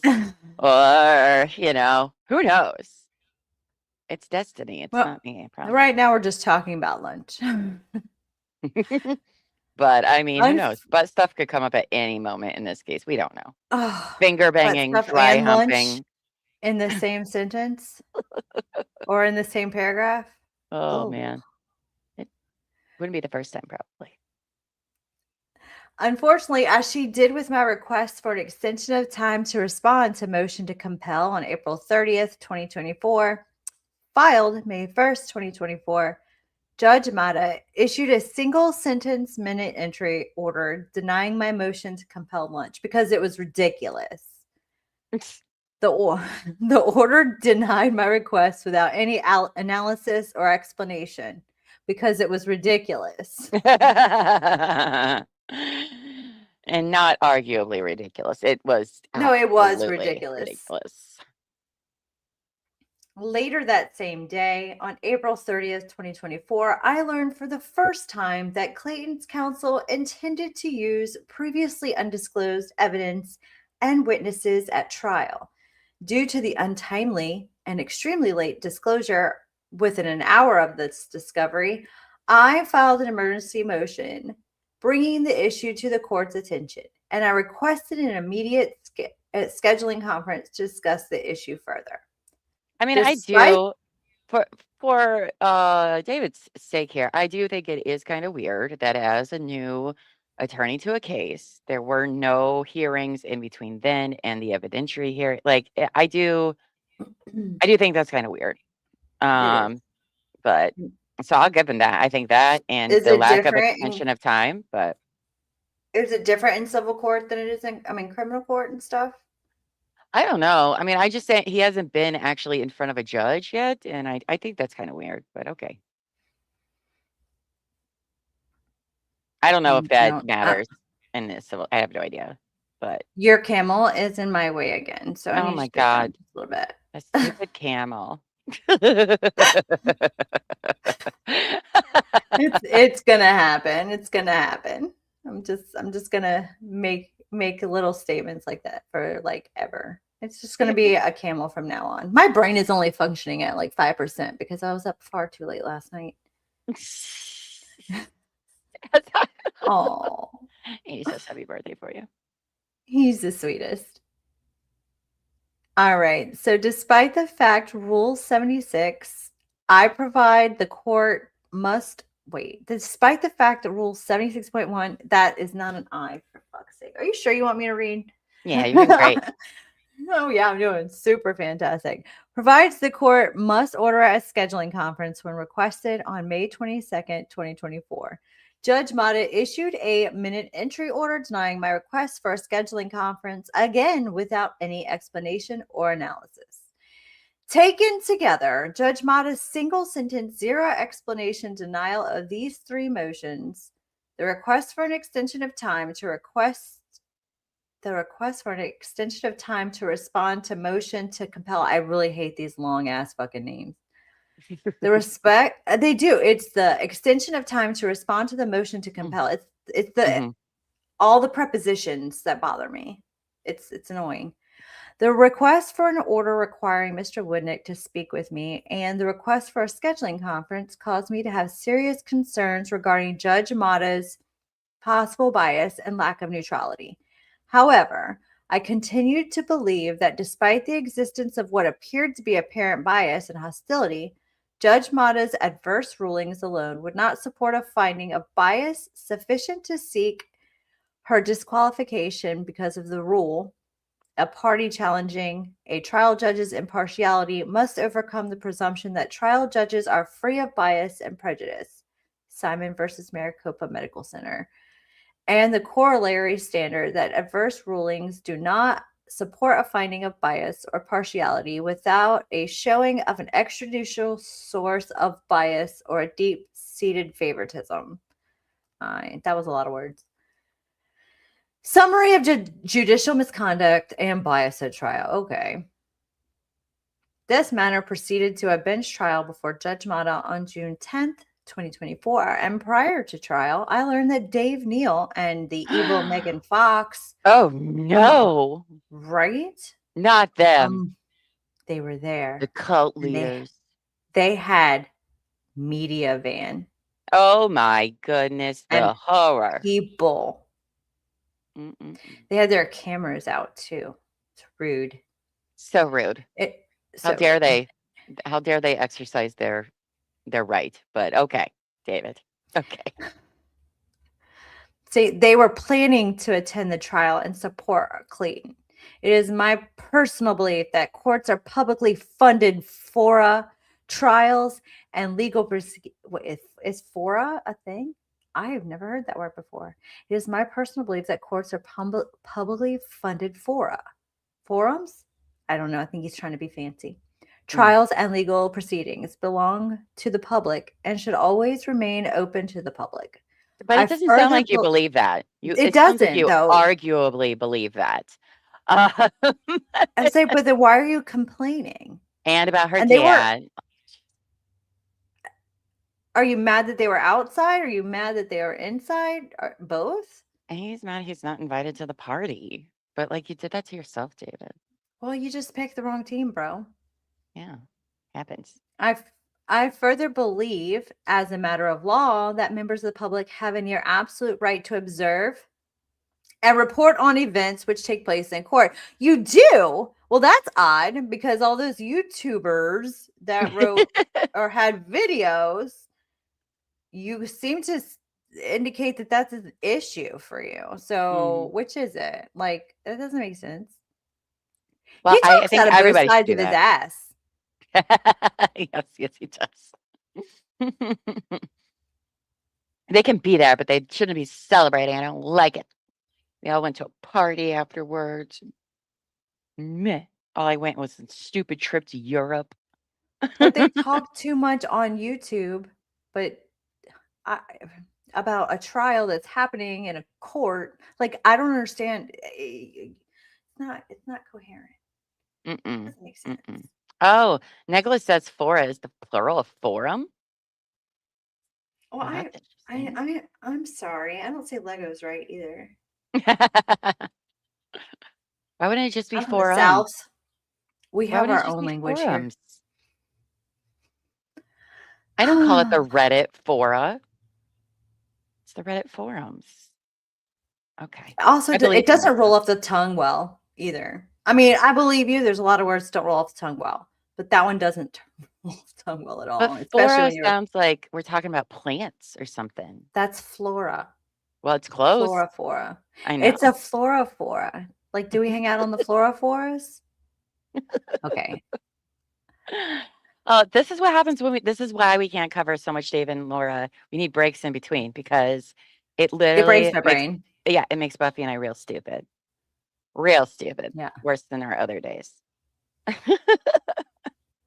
Because he goes on and on about stupid shit and he doesn't even make like it's and he's a constant contradiction. Yes, he is. I agree. Well, let's hear how he's going to complain about people being at the trial, I'm sure. All right. So I further believe, as a matter of law, that members of the public have a near absolute right to observe and report on events which take place in court. So I viewed the public interest in attending and observing the trial as a good thing. I don't believe you. Okay. However, when I arrived at court on the morning of trial, I was surprised to see dozens, if not hundreds of people, waiting to watch the trial. But I thought this was on local news, national news, international news. And then I was surprised. I know I said it all several pages later, but now I'm going to be a shocked Pikachu that there were people there to cover this thing that I just said blew up. Arguably famous. Oh, A as a plural of and Len. Oh, well, look at that. I love that. There was about 50 to 60 spectators. I was going to say, I thought somebody, it's either Bruce, it could have been Bruce and Hellfire or Hellbill said there was about that many. But yeah, that's why I laughed when you said hundreds. They're probably there for other court cases, not that one. What do you mean there are not people all about at the you, courthouse? David? Not all about you. I was surprised to see dozens, if not hundreds of people waiting to watch the trial. Before trial began, Judge Mata spoke to counsel in her chambers and informed us that she has created an overflow room for at least 50 observers to watch the trial. And the seating in the courtroom itself was packed with spectators. There's like Judge 2 or 3 rows of pews. All right, don't act like it was a gigantic courtroom. It was not. It was a very small courtroom. And big enough for 50 people, right? The other one? He just being hyperbolic. No, I don't think he was. I think that matches up to the stories that I think I've heard from Bruce and Hellville. So Oh, here, and it, Boots says when I was in the court or when I was in line to get in the courthouse, half the people in line with us were there for other court hearings. yeah, that's what I Right. figured. I was like, there are other people that had other trials going on. He has to know that. He's an attorney. Right. And The Boots says lines trying to they get did in to not. get through metal detectors and shit is long. And guess what? People might have conversations while they're in line. Horror. Boots says they did not pack the courtroom. They actually left a lot of space. It wasn't like people sat shoulder to shoulder either. In the main one, I assume. Probably both, but I think you're referring to the main one first and foremost. Oh, interesting. David, you're so funny. It's Okay. weird. He's weird and just bitter. Okay, so there was an overflow room for at least 50 observers to watch the trial, and the seating in the courtroom itself was packed with spectators. Judge Amata informed counsel that she had taken certain security precautions due to the large crowd of spectators. All normal, quite frankly. Right? Like there's always overflow room for like really popular trials. Yeah. I found Judge Mata's comments about the crowd surprising because prior to the morning of trial, there was nothing filed in this matter, aside from a small number of media requests for filming. That would suggest How is she supposed such to a large, know? right? Was there an It wa- RSVP that people were That's what I supposed was to? like. Was there a number to RSVP? Or were there invitations that, or it's ridiculous. Oh, Boots says the overflow had 2 undercover plainclothes cops, 3 court officers, and 2 bailiffs. Wow. And 1, you're a liar. Order, whatever. Never mind. It just reminded me of this song. Sorry. Oh, Carry on. It was stupid. your song was lovely. Thanks. I found Judge Mata's comments about the crowd surprising because prior to the morning of trial, there was nothing filed in this matter, aside from a small number of media requests for filming that would suggest such a large crowd was likely to attend. Based on this, it appeared Judge Mata gained some personal knowledge regarding the likely crowd size that was not obtained from nor shared with the parties or counsel. It could be that somebody said, "Hey, there's a big crowd out here waiting to get in. What do you want to do about this?" Yeah, And it was it's almost like almost she made decisions. right. It's almost like I don't know the bailiffs or the clerk. Her clerk was like, "Yo, there's a bunch of people. What are we gonna do about it?" It's almost like that, Buffy. It's almost like that, but we all know no. It's because Judge Mata's dirty, dirty judge. She sent out invitations. He's a and lawyer. didn't He tell knows David. this. That's what's so frustrating is that it's like, bro, this is your job.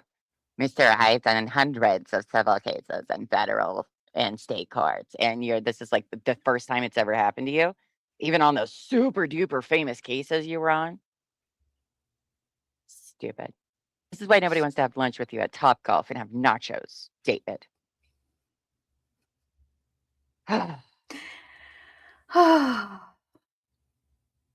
Shortly before trial, I became aware that Mr. Woodnick intended to call a witness.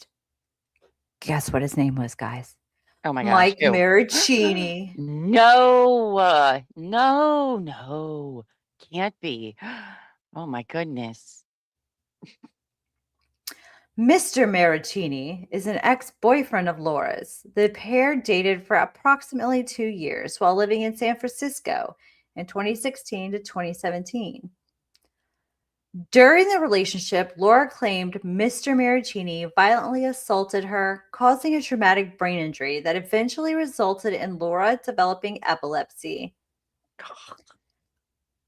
Based on this abuse, Laura sought and obtained a domestic violence restraining order from the San Francisco County Superior Court, a copy of which is attached here too as Exhibit A. That order, later renewed, remains valid and is in effect as of today. On June 9th, 2024, Clayton posted a video on his Instagram page. I bet it Horror. It's probably something really mean. Oh, wait, hold on. Scroll down. Oh. He was standing next to Mr. Marraccini.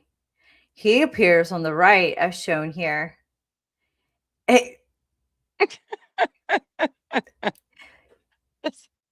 Oh, These guys look so scary. I know, right? Oh my gosh, so wow. intimidating. Greg is just looking off to the Well, side. look Mike's at. like, I'm here. I don't. No offense to Mike, but he's just like, I'm here. here. Like he just, All right. he has no expression at all. No. But damn, Clayton, your arms look good in that picture, sir. I think, Congratulations. if anything, Clayton looks more intimidating than freaking Mike Marraccini back there. Is just like, hi, I'm here so I don't get fined. I'm here. I really would rather be anywhere else but here, but I am here. Like he just doesn't like he doesn't want to be there either. He doesn't even look like he wants to be there. Right. Where's this blue down? Clayton suggested Mr. Marraccini intended to appear at the trial in this matter, despite the DRVO. DRVO? Is it DRVO? I thought it was DVRO. No, it is DVRO. So way to go, David. All he missed is the A, and he was effectively spelling Darvo. Freudian slip, maybe. Despite the DVRO issued against him. Oh, the typos. This is why my brain hurts reading anything by this man. What does it say? It says, please keep us on. You can see that? I'm gonna. Please. Oh, no. Stupid. I'm not stupid. I'm just slow. I can't see my bottom scrolly bar. Oh, here we go. It says, please keep us in your thoughts and prayers as we head into tomorrow's court hearing. This has gone on for 10 years too long, and the last thing we want to see is a fifth victim have to experience what we have. Oh my God, the horror. Oh, it's so scary. Asking for justice. Oh. Wow. Yeah. Why? Well, look at this comment. Troubling. Why do the other guys look so terrified? Because she's a crazy bitch. That's why.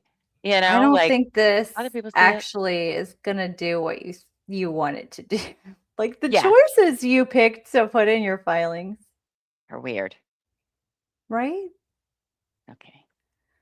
On the morning of June 10th, 2024, Laura informed me that she saw Mr. Marraccini at the courthouse. See what I'm talking about? See it? At the courthouse. In the courthouse with Clayton and Mr. Woodnick.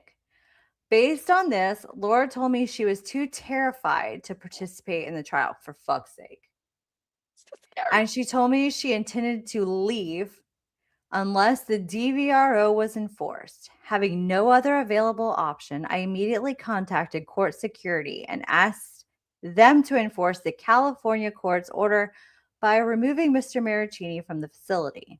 He could have just asked Jan to borrow her blow dart trank. Don't worry, Laura, I got you.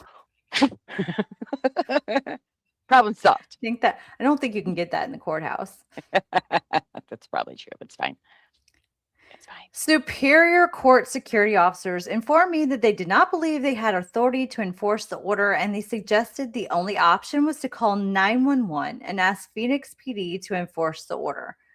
Based on that suggestion, I called 911, explained the situation, and asked for officers to enforce the order.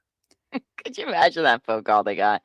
They would be like, I'm at the courthouse. I need you to send cops. Okay. I know they're already here, but like, I need you to send more because they're listening to me. Superior court security officers informed me that they did not believe they had authority to enforce the order. And wait, I already read that. After a few minutes, Phoenix police responded. They reviewed California's court order, and I explained to them that pursuant to federal law, Violence Against Women Act, or VAWA, they were required to enforce California's court order as written. I provided the officers with a copy of specific provisions of VAWA, which made interstate enforcement of the order mandatory. And I directed their attention to the specific language of the order shown here. that required the order to be enforced in all 50 states. Boots says Officer Gibbons, head of the court security, awesome guy, did not tell him to call 911. I can't imagine they would tell him to call 911. Why would they? This is not an emergency situation. They told him he could talk to local police to verify, right? Oh. I believe that to be true. That makes more sense. See, of he what- does do that a lot. He twists what other people say to make it fit some story. He does that a lot. This, you want me to read Mhm. it? Oh, Or the sure. underline part? I didn't know Yeah. if you wanted to, or just read the underline section Whatever you want to do is or fine. the whole thing. I don't care. This restraining protective order meets all the full faith and credit requirements of the Violence Against Women Act. Upon notice of the restrained person, this court has jurisdiction over the parties and the subject matter. The restrained person has been or will be afforded notice and a timely opportunity to be heard as provided by the laws of this jurisdiction. This order is valid and entitled to enforcement in each jurisdiction throughout the 50 states of the United States, the District of Columbia, all tribal lands, and all U.S. territories, commonwealths, and possessions, and shall be enforced as if it were an order of that jurisdiction. Okay. Okay, but you can still show up to court if you're subpoenaed or whatever. But okay, bro. Okay. I also explained that by traveling from California to Arizona for the purpose of violating the order. Scandalous, David. His choice of language for the purpose of that's not the purpose. It just happens to be violating the order, but it's not the purpose. Mr. Marraccini committed a federal crime pursuant to it's a criminal crime. It's a federal criminal government crime. 18 USC, blah, blah, blah, and that Laura desired his arrest and prosecution. I bet she did. Despite this, Phoenix police indicated they believed they had no choice but to defer to Judge Mata on the issue. Wild. And as a result, even though she's already made a ruling on this issue once before, as a result, right? I would have been so mad as a judge. I would have been like, you know what? Get the fuck out of my courtroom. We're done. Right. Nicholas says, I used to be a deputy clerk. He was subpoenaed. They could have had him or her in another room during testimony. If he hadn't appeared, he would have been in contempt. Exactly, Nicholas. He knows what he's doing. And I think the judge knew, like, already, like, this is ridiculous. Just sit down and shut up. Right. Despite this, Phoenix police indicated they believed they had no choice but to defer to Judge Mata on the issue. As a result, immediately prior to the start of the trial, I asked Judge Mata on the record to enforce the California court's order by removing Mr. Marraccini from the courtroom. This had nothing to do with Mike and everything to keep Laura off of that stand. I agree. I think she just didn't want to testify. Mm-hmm. Kind of like Proctor in his deposition. Mm-hmm. Mm-hmm. It's that's why he had a panic attack, allegedly. No, that's what happened during his deposition. Well, I'm sure because he's hot shit. Because he's a piece of shit. He should be panicking about how much of a garbage person he is. Yeah, and he had to leave. I think he asked the lawyers to end it at like 5:00, and it didn't start until really late. So, because like he had a panic attack during it. Anyway, yeah, probably. Allegedly. Okay, so as she had done with substantially every other request, Judge Mata denied my request without any explanation. As she already had a solution. That's why. She already solved the problem. It was already written. Like, you just keep trying to push the boundaries. Didn't like it. No. Well, they have a habit of keep pushing it until they get the response that they want. Laura does it all the time. Also, how many more days do we have till we get anything back on the copyright strike? We Wednesday. got 5, right? Okay. Yeah. A few more days. Yeah, Speaking of pushing boundaries. Yeah, I think the 15th she has. until to file something in federal court and send the proof to YouTube. And then I think it should come back on the 16th. She would have had to file before that. She has to submit some kind of proof that she made the filing. So Yeah. I mean, like, yeah. I don't Yeah. think that's gonna happen, but that's my opinion. You'd think. I hope so. I don't know. I She mean, I might hope it surprise doesn't, us. but She does like to get it in at the last minute, just sure to. does. Sure does. So, But I don't. anyways, as she has done with substantially every other request, Judge Mana denied my request without any explanation. As a result, Laura was forced to sit in court just feet away from Mr. Marraccini, The horror. which caused her to nearly become overwhelmed by fear, panic, and anxiety. Mm. Mm. Right. That's what was causing her stress. It couldn't have makes- been, lying on the stand. Mm. Mm. I made me think of the characters from Inside Out: fear, panic, and anxiety. Oh God, could you imagine her little emotional characters in there? What would they even be? Mm. Oh, it's probably just empty. It's probably just empty and ran There's by a nothing up squirrel or there. something. There's a hamster running on a hamster wheel. Hmm.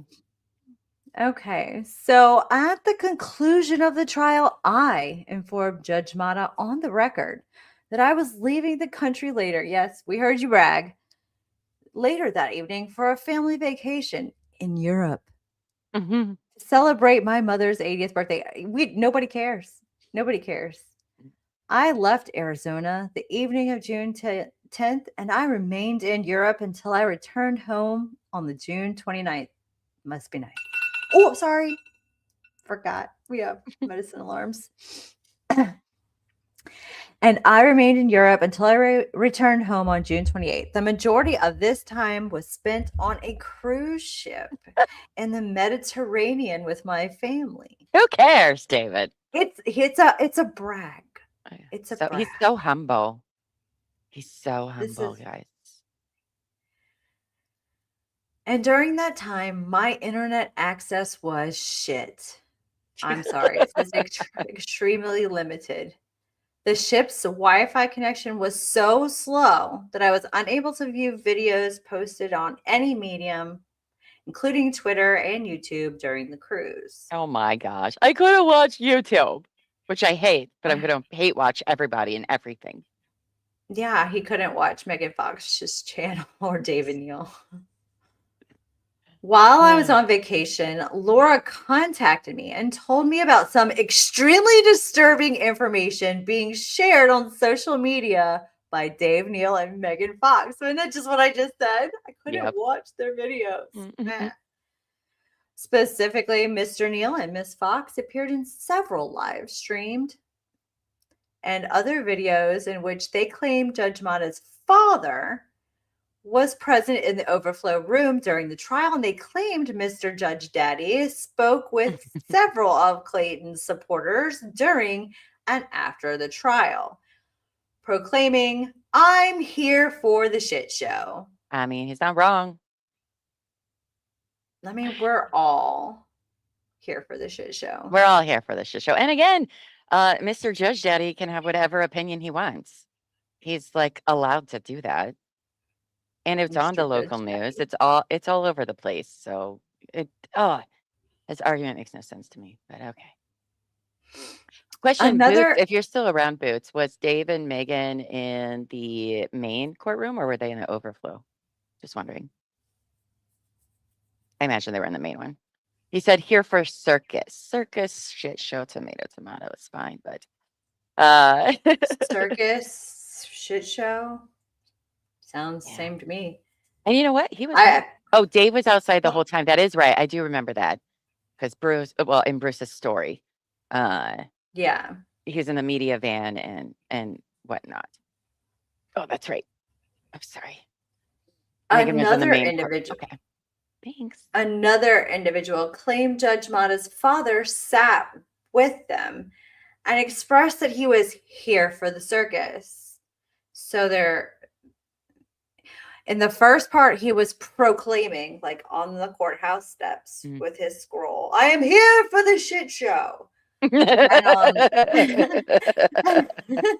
it's Here's a sign. proclamation. Man, missed opportunity We need to turn that for into a a merch, thumbnail. right? I'm here for the shit show. Don't worry, it can be the next one. It'll still apply. Don't worry. He's gonna argue about all this shit for a while, so buckle up. Laura assembled and rewind. Laura assembled excerpts of some of these videos, which are available for viewing here. A CD containing these videos is also lodged heretofore. As unusual as this may be, the mere fact Judge Mata's father attended the trial, if true, is not the primary concern. It's not. It kind of seems like it is. It sounds like it's a little bit of a problem for you. Yeah. The concern is that according to comments from Dave Neal and Megan Fox and others appearing on video with them, Mr. Judge Daddy stated Judge Mata discussed the facts of this case with him prior to trial. So the lawyer is relying on hearsay, even second or third degree hearsay. So sure, great argument, sir. But it's on camera. Oh, but the hearsay is on camera. Him saying it is not on camera, but okay. All right, One such specific statement was made by a person named blank, who speaks at 0, 0, and 40 seconds in the above video compilation. In her remarks, Ms. Blank claims that she spoke with Judge Mata's father at or immediately after the trial. Ms. Blank stated that Mr. Judge Daddy was carrying papers with him, which, based on her comments, may have been Laura's. What? But he could easily get online. That's a far stretch. Scroll down, please. Thank you.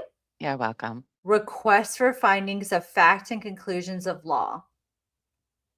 Mr. Judge Daddy further claims, Miss Blank further claims Mr. Judge Daddy told her Judge Mata showed her father Laura's request for findings of fact and conclusions of law, and she, Judge Mata, told him, Julie told me just, Dad, you have got to read this, and printed out a copy for him. Okay. Right. Oh, okay. Boots says JFC member gave him the papers while we waited in line. Well, also they're everywhere. He easily could have found them himself if he wanted to. He can do whatever the fuck he wants. He's a grown-up Mr. Judge Daddy. But he's not on the jury, so whatever. I believe it. I believe it's all lie. It's all lies. And even if so, who cares? It's also coming from David. So I take it very minimally because he has a tendency to take the most obvious thing and twist it. Like he just doesn't, he's not a reliable narrator at all. No. No. Oh, you know the person that gave him the paper. But so it is confirmed he was there. I don't know. Either way, I don't care. The argument's stupid. It doesn't make any sense. Well, I think we know he was there because even Dave Neal said, we don't want it to be a mistrial. Right? That comment. No. In the video. Was it him that said that? Oh, okay. Yeah. I remember. In the course of making these remarks, Ms. Blank also made statements which appeared to imply that Judge Mata told her father that she intended to rule in favor of Clayton before the case was tried. The discussion of that point is brief and not entirely clear, but I'm going to put it in this filing anyway. Mm-hmm. But my belief is based on Miss Blank's claim. Mr. Judge Daddy whipped out papers that Julie printed them for him. Then she mentions Laura's request for findings of fact and conclusions of law, finally asking, did anyone see those were denied prior to trial? Okay. Who cares? I mean, honestly, I probably would have printed something out and made everybody sign it. It's probably not appropriate, but I would have been. I would have been like, They hey, have autographs. yes. Like, like in the yearbook where everybody like signs their little thing. Hope you have a I good would've- summer. LYAS, love you, or LYLAS, love you like a sister. Y'all didn't ever write that in your books. Yes. BFFs forever. For fucking ever. All right. So, what is also extremely disturbing is that in the video compilation, upon hearing remarks regarding Judge Mata and her father, Dave Neal laughingly commented, to paraphrase, "Hold on, we don't need a mistrial." Not the That's just- comedian saying a joke. That can't be true, Buffy. What? I mean, we did hear him say it. Well, yeah, But but I don't think the laughingly. context is ever the way he presents it. Like, he doesn't ever give. That specific comment from Mr. Neal appears between 40 seconds and 1 minute in the above video compilation. I understood those remarks from Dave Neal as a signal to the person speaking that they should not disclose further information regarding comments they claim to have received from Judge Mata's father, because her believed, oh God, the grammar, because she believed they would expose judicial misconduct and bias on Judge Mata's part, requiring a new trial if those facts were exposed. Assuming Judge Mata did, in fact, share information about this case with her father, that conduct would appear to be a per se violation of rule.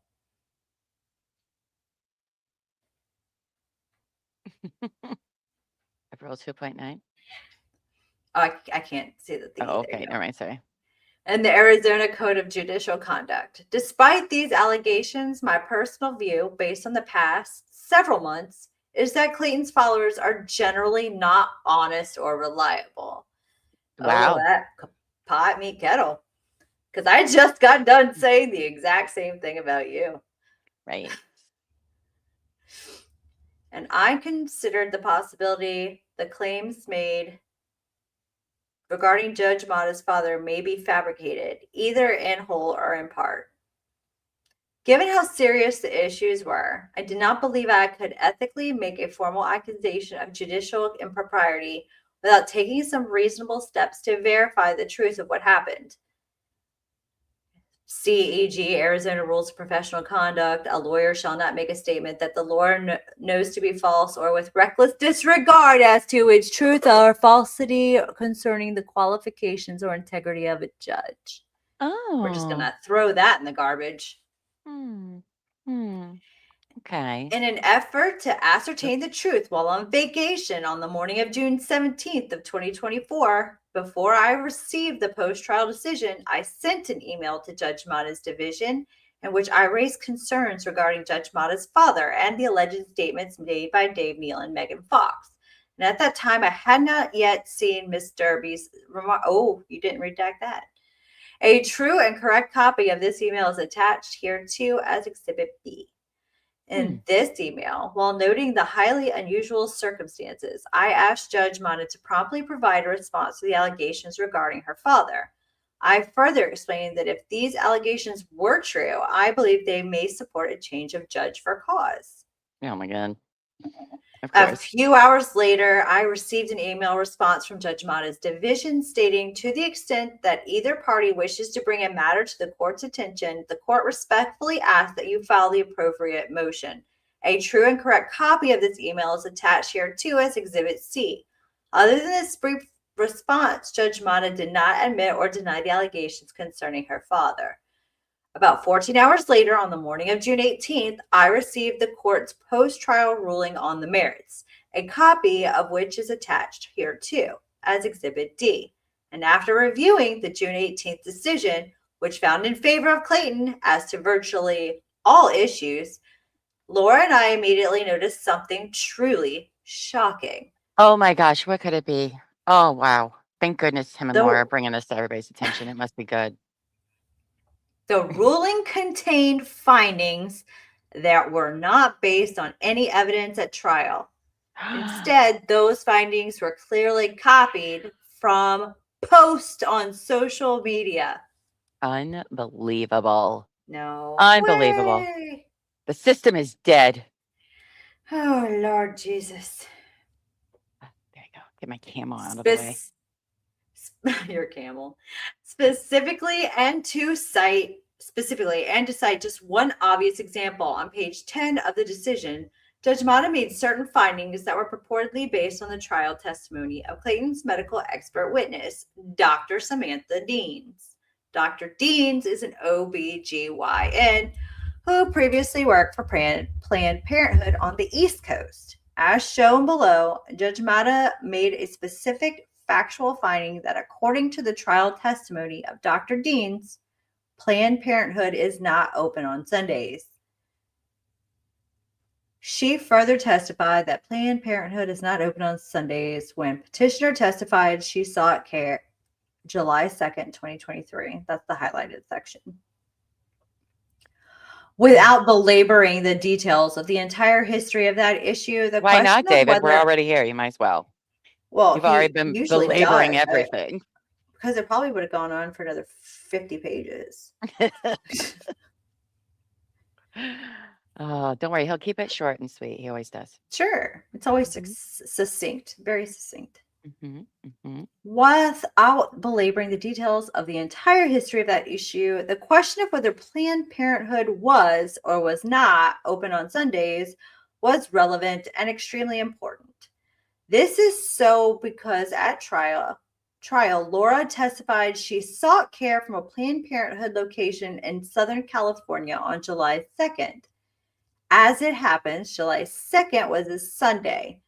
Therefore, if Planned Parenthood was not open on Sunday in July of 2023, absent some other explanation, that would appear to disprove Laura's claim that she sought care there on that day. But here's the problem. Dr. Deans never testified about the issue at trial or at any other time. Did she? I don't remember. I'll be honest. I don't remember. I feel like I don't remember. He likes to Am I being gaslight. gaslit? Yeah, but that's what I'm You know? saying. But I feel like she did say that. But maybe I'm gaslighting myself. I don't But know. also, let's not forget your client just changed the date from the 7th to the 2nd. When asked about the 7th, she said, "Oh no, it was like July 2nd." Changed the date and everything. So let's focus on the real problem, David. And Yeah, that's the judge is recommending your client for charges, criminal crime charges. it's a criminal crime, and that means I need some like Ben level editing so that when we say it's a criminal crime, clink, you know. Oh yeah, like How some he does graphic that? goes on. Yes. It's a criminal. Yeah, how he has that like a criminal crime. I love it. So goofy. All right. So, but here's the problem. Dr. Deans never testified about this issue at trial or at any other time. And to prove that point, attached here too, I'm just going to start using that. I am sitting this here too with my daughter. Whatever. I'm just going to go back to this type of language. Yeah, As why not? Exhibit E. Right, Exhibit E. Exhibit E is a true and complete copy of the court report's official trial transcript. I don't like the way he writes. As the index reflects the entirety of Dr. Dean's testimony, covers a total of 6 pages. Okay. I want to see Cool. a transcript because I don't I really think want it's to in the, what do you say, Exhibit E? I think it's in the next one, which is the exhibit. Yeah. I think. But I marked it as not read or not needing to read, but I'll see. Oh no, it's not in this. This is exhibits A to D. So how convenient. No. how convenient. As the transcript clearly shows, at no time, well, it doesn't clearly show for us. At no time during her brief testimony did Dr. Deans or anyone else ever address the question of whether Planned Parenthood was or was not open on Sundays. That question was never asked, nor was it answered. If Dr. Deans did not testify that Planned Parenthood is not open on Sundays, where did Judge Mata's finding on that issue come from? The answer is, once again, absolutely shocking. Judge Mata copied that finding from posts on social media. Dun, dun, dun. Unbelievable. Unbelievable. Just when you thought the world was fair, it's not. It's wild. It's wild. I mean, I don't know. As noted above, during the course of my involvement in this matter, I have published a small number of comments, I doubt it, approximately 15 posts. Not 3,500 like that damn Twitter account. Only 15 reasonable blog Right. posts that no Regarding lawyer ever this, does, but okay. 15 posts is excessive for a lawyer. Yeah, right. A lawyer who's actually on the case. Like, come on. Okay, so I have a small number of comments, approximately 15 posts regarding this case on my personal website. This is a tiny and significant fraction of the commentary published by Clayton and his followers. As noted above, the JFC Twitter account has posted nearly 3,500 tweets about this case.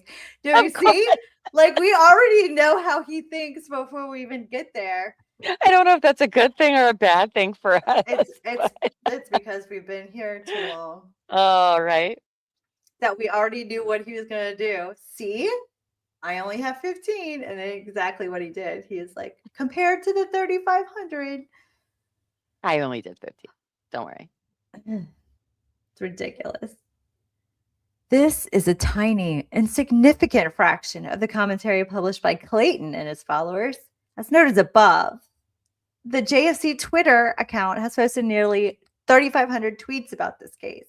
And the number of other posts on social media is certainly in the tens or hundreds of thousands, if not millions. What?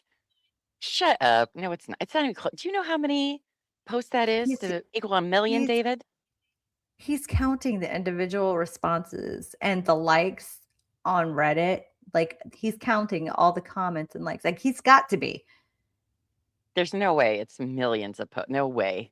The case is not that big, unfortunately, because people are still trying to get the case out there because most people don't know about it, David. I mean, it's a big deal, but it's also not that big of a deal. But okay. As limited as my online involvement in this case has been, I believe Judge Mata conducted her own independent research into the facts of this case, and that this involved her reviewing comments posted on my website or other social media pages. That belief is based on the following facts. First, throughout this case and repeatedly at trial, Clayton's counsel, Greg Woodnick, I don't know this word, vociferously complained to Judge Mata about the fact that I was making public statements about this case via my website and Twitter. And Mr. Woodnick specifically provided copies of articles I wrote and posted on blank about this case. I found Mr. Woodnick's complaints in this regard confusing because the information and comments I posted about this case were not improper in any way, really. And because Clayton and his supporters, including Mr. Woodnick, had also posted public comments online about this case, suggesting that Mr. Woodnick fully understood I had a right to inform the public of Laura's side of the story. Just because you can doesn't mean you should, David. Oh, and he definitely should not. Oh, do I need to scroll down? Sorry, I had to go to the bathroom, and I'm going to make coffee now. And apparently my dog wants outside. Do you need to scroll? I will find it. No, I can scroll. Are you like on this 89? Is that where you are? Yes. I don't know. Okay. I don't Yep. look at numbers. I You're don't good. number. I don't numbers. I didn't come here to read, but I guess I am now. So there's that. Yeah. Based on what I know now, I believe that by pointing to comments on my website, Mr. Woodnick was not actually concerned about the contents of those posts. Instead, I believe he was suggesting or hinting to Judge Mata that she should go online and perform an ex parte review my site. He just dropped his website blog how many times in this filing? And he's like, no, somebody else is drawing your attention to it, not me. Even though I talk about it like Right. all of the time. And I believe that is exactly what she did. That belief is based on the fact that immediately after Laura finished testifying at trial, literally later that same day, anonymous supporters of Clayton began posting comments on my site and also on social media asserting Laura committed perjury when she claimed to have sought care from Planned Parenthood on July 2nd, 2023, because that day was a Sunday and Planned Parenthood isn't even open on Sundays. This specific comment was posted by an anonymous user on my website on June 10th, 2024, a week before Judge Mata issued her post-trial decision. So you think the judge went to your website, read the comments a rando person put in the comment section and was like, you know what? I'm a credible judge. I'll use that random person's comment on this lawyer's blog post on my ruling. That's what she did. That's what you're Right? saying. You know who Okay. else thinks she committed perjury? The state of Arizona. That's who. Actually, they think she committed perjury 4 times. Actually, David, not once, not twice, not 3, not 4, or definitely 4. Okay, buddy. Okay, buddy. All right, do you need to scroll? I'm just waiting for Keita to come inside. Yes. Okay. So there's the comment. It looks like Laura could not have been there. Oh, that's an ex post. Oh gosh. Only the internet has the answers. Again, it's also like super insulting to a female judge. So, way to go, David. Are you there? I think you're muted, babe. Are you saying things? Oh, I am saying things. Oh, okay. Oh, I quieted it because my dog started she's dreaming. So she's doing this loud thing that pit bulls do when they dream. Oh, that's Anyway. adorable. You hear it? Doggy dreams, yeah. It's not like super loud or anything, but oh, It's kind of fun. adorable. I don't know what she's chasing. Probably a rabbit. Okay. Planned Parenthood isn't even open on Sundays in LA. Guess what day July 2nd, 2023 was? That's right. Laura yet again committed perjury. All right. And on the Twitter post, Laura could not have been served at a Los Angeles Planned Parenthood on July 2nd, 2023. It was a Sunday, and all Los Angeles Planned Parenthood locations are closed on a Sunday. Explain that one.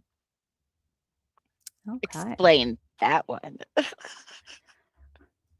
This evidence supports 2 conclusions. First, Judge Mata's finding that Planned Parenthood is not open on Sundays did not come from the trial testimony of Dr. Deans, nor did it come any other. His forgetting to put words in these sentences. Dr. Deans, nor did it come any other witness. Come from any other witness. Indeed, the word Sunday does not appear anywhere in the transcript. That much is beyond dispute.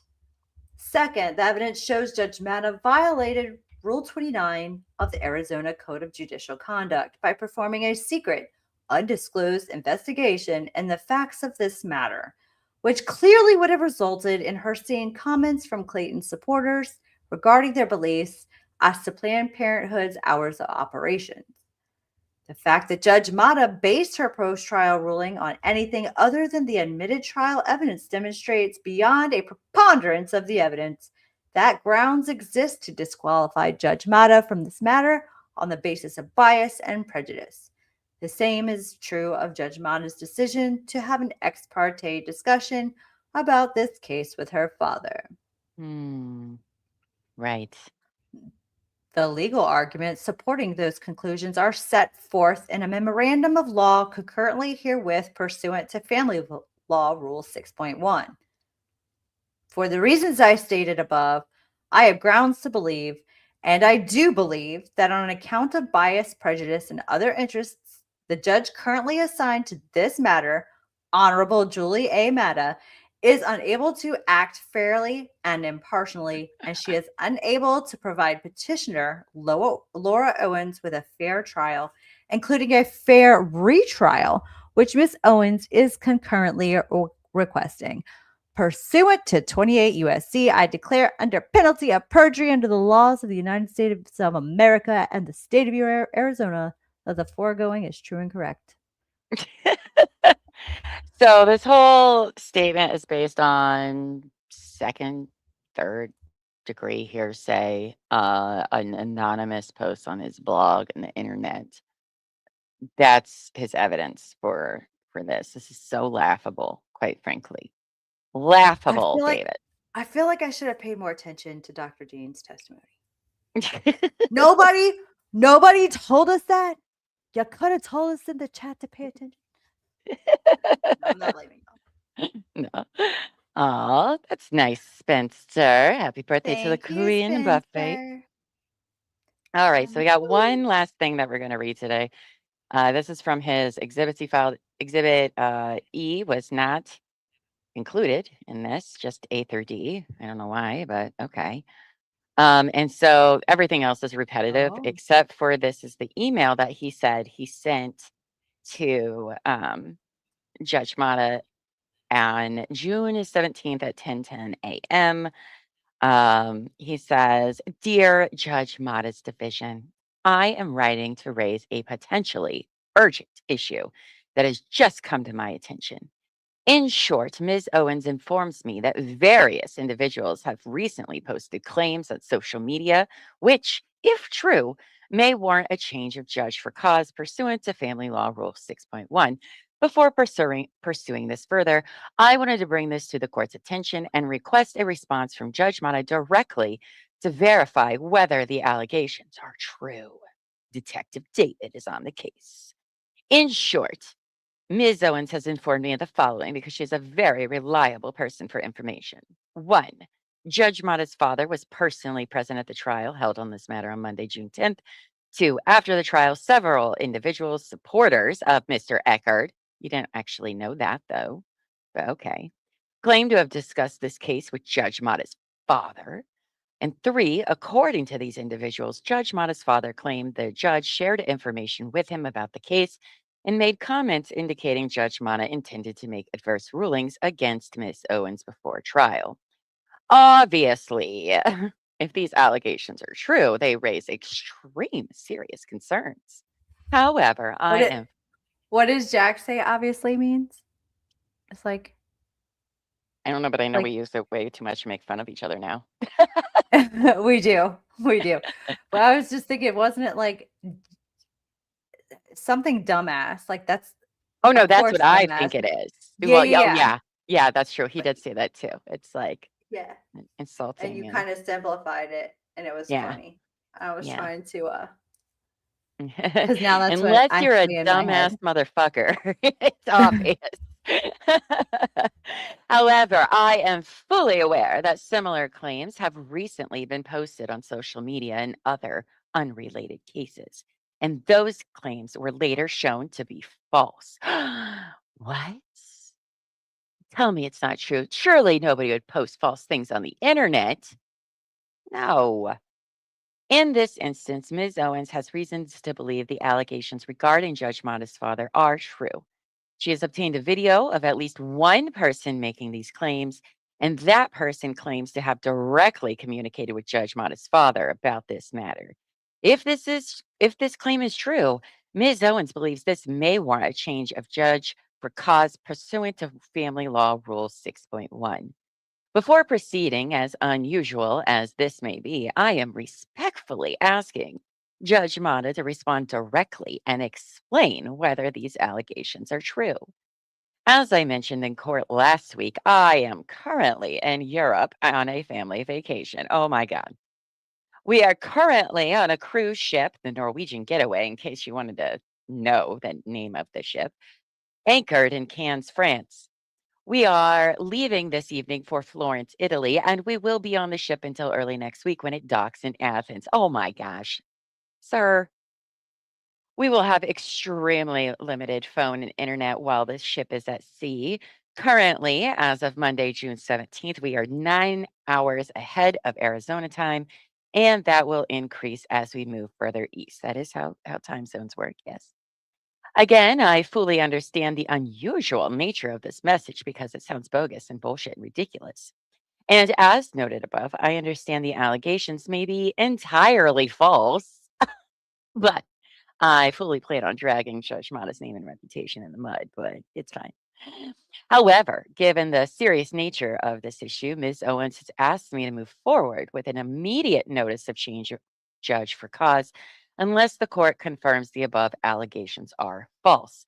I hope this will not be necessary given the significant disruption this may cause, but I am ethically obligated to take all appropriate steps to protect Ms. Owens' rights, and I intend to do so.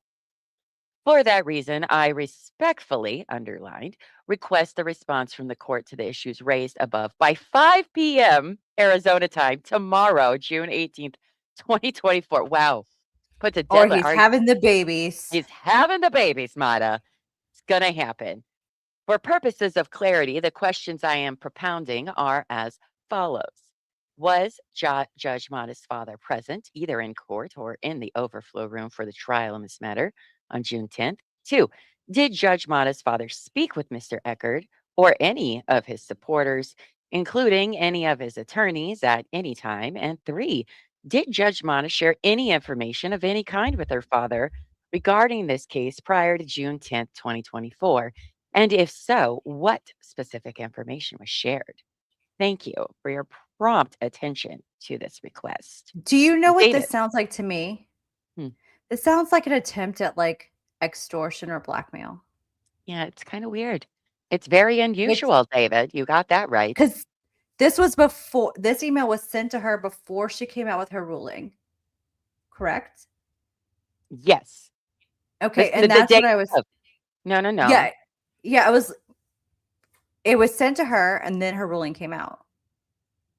Yeah, when? Right? I think so. Hold on. When did we cover?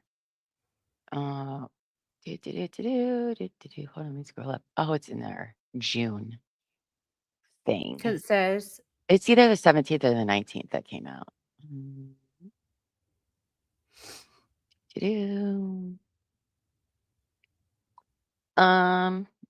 That's not entirely accurate. Let's see.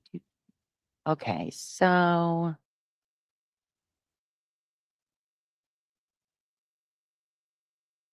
let's see. All right, so this is the next I was just curious if one. the email came before Yes, the ruling. it did. The ruling came out Okay. on the 18th in the timeline. So this is That's the what day I'm saying. before. It sounds like a kind of a veiled threat before, Yeah. like so that she might rule in his favor. Because if not, I'm gonna say all these things. You know what I Pretty much. mean? Like that's how Yeah. it comes off to me. The ruling and his objection were ships that passed in the night. Okay, yeah. Yeah, that makes sense. Boots says 1, yes, he was in the overflow room. No, 2, no to Echard, yes to members of the audience, not to the attorneys. 3, nothing Daddy said would indicate that. Right? Negla says it's a bad gaslighting and or extortion attempt, right? And also, why didn't he put the sounds S? like. Where's your S, David? If you're going What? to use it all the time. Be consistent. How am I supposed to know the difference between you and other David Gingras Esquires? And so the court responds back to him at 11:58 that day. Good morning. To the extent that either party wishes to bring a matter to the court's attention, the court respectfully asks that you file the appropriate motion. Best, Charles. Yeah, because So, she was like, "Yeah, you're not gonna talk to me without doing something on a public forum, like file it publicly, because like this is gonna look bad if I try to like go back and forth with you." mhm, She's not stupid. mhm, She didn't not become a judge stupid. because she's dumb. No, Also, Eris. I think she has their MO clocked. They do the Yeah, exact same things. they do. What are the odds? It's wild. It's wild to me. Okay, well, that's where we're gonna pause today because David's next filing, you guys. remember, is It's probably called 1,000 pages long. pretty much. It pretty much is. No, it's another 32 pages. Hmm. And that is his motion to vacate the judgment, motion for a new trial, alternatively, motion to alter admin judgment, motion to leave to exceed page limits. So 32 pages. To ask for more And pages. to ask for more pages. It's like Yeah. 39 pages to ask for more time. He needs 32 pages to ask for more pages. Does he Yeah. just like write all the stuff and then write, I need more pages at the bottom? Is that I how he think asks? so. Because if I remember right, I think he does the same thing. It's either for the appeal or his bar case, where they have a limit page. I feel like it's appeals though, where there's a page limit number. He's like, "What can I do?" And it's like, "No, no, you can't." It wouldn't be Say a what you had to problem if say, he actually said anything. right? And I Right? feel like sometimes they spend so much time repeating the history of the case and stuff like that that I'm just like, oh my gosh. Like, as per my last email would be nice. Right? A quick summary would be nice, but David does not know how to do quick, simple No. summaries of anything. Despite what he says, it never is. So we're going to save that for next Friday because Tuesday and Thursday we're doing bricks and minifigs coverage. So definitely make sure you go watch all that. We've uploaded all of our bricks and minifigs on the new Couch Court with Llama channel, which you can, at Couch Court with Llama, find it. Please subscribe, hit the notification bell, even if you want to, I don't know, leave all those videos, watch them all and leave them running in the background would be very helpful for getting watch hours and what we need for that to be its own individual channel there. But But we we will need be the diving subs. more into BAM. The subs would We- be fantastic. The watch time we're going to get pretty fast, I think. Just looking at what we Yeah. have now. It's the subs. It's going to be hard to achieve. Yeah. So if you can get people to know that we are eventually moving over there, and please go sub over there. Give likes to all of this. Both streams would be fantastic. Oh, Boots says, oh, sorry. Motion to quit harassing the court. Boots says Mata's ruling was dated the 17th, but filed on the 18th of June. Okay. Yeah, that makes sense because I do feel like I saw 17 on the date, on the document, I mean, that she wrote, but I believe it was stamped the 18th. So, Yeah, it just sounded like it sounded like a veiled. Think about it real quick. You don't want me to. I'm going to come out with this story. Yeah, I think he already knew it was a lost cause of a case during in real time at the trial. He realized, oh, we're definitely going to lose this. This is not great at all. At all. It just doesn't look good. If that's not what he was doing, and that's possible, it's not. The optics of it looks bad, which I think is why she was like, you need to make this a proper motion. Don't be contacting me in my email. Trying to it looks like you're blackmailing me. And if this gets seen, yeah. Hi, Chief Daddy. Good morning. Hey, Chief Daddy. I hope you're feeling all right today. I know your throat was a little rough last night, but I hope it's feeling all right. We are getting ready to sign off though.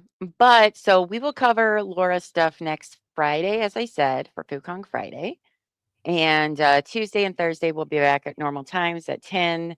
And we'll be getting into some of the bricks and minifig stuff as well. I think we also have some interview collabs possibly for next week. Next week, it's going to be a very busy week. Plus Big Brother. If you want to join us for Big Brother, then please go to our Discord server, join. We'll show you how to use it, and come watch the Big Brother live feeds and get in on the madness with Buffy and I and everybody else. It's a fun time. It's a fun time. So that's all we've got today. Happy birthday again to Buffy. Oh, thank you. I know. I forgot for half a second. Like, who? Me? Oh, Me? yeah, that's right. It was so funny because I woke up this morning and I go on the back porch and I'm drinking my coffee and my husband comes out and he goes, happy birthday. I'm like, oh, yeah, it is. Oh. Only because I was in Echo's chat last night and everybody was saying happy birthday there. So it was like the day was over when I finally went to sleep. So it reset for me and I forgot that it wasn't yesterday. It was today. Yeah. Brings me to that. I'm like, no, that Uh, was yesterday. No, actually, it was today. We were just up right. really late. Well, thank you, Cindy. I appreciate it. The BAM case is a big case too. It's a lot to take in for both of them, so I totally get it. Aw. Happy You're my birthday to favorite sidekick, too. you guys are so cute. Get a room, you two. Yeah, Just I kidding. try. He runs from me. I know, right? She's been threatening to have the babies any second now. So, I'm just kidding. Anytime now. All right, friends, that's all we've got for you. I hope you have an amazing weekend, as you as well, Buff. I know we'll be literally probably hanging out nonstop I for the know, next say 3 I'm days. gonna Like see you like in like 5 seconds. I was gonna after that. say, probably. So, until next time, friends, as always, go forth and be amazing. All right, we'll see y'all next week. Have a great weekend. Be safe. Love you guys. Bye.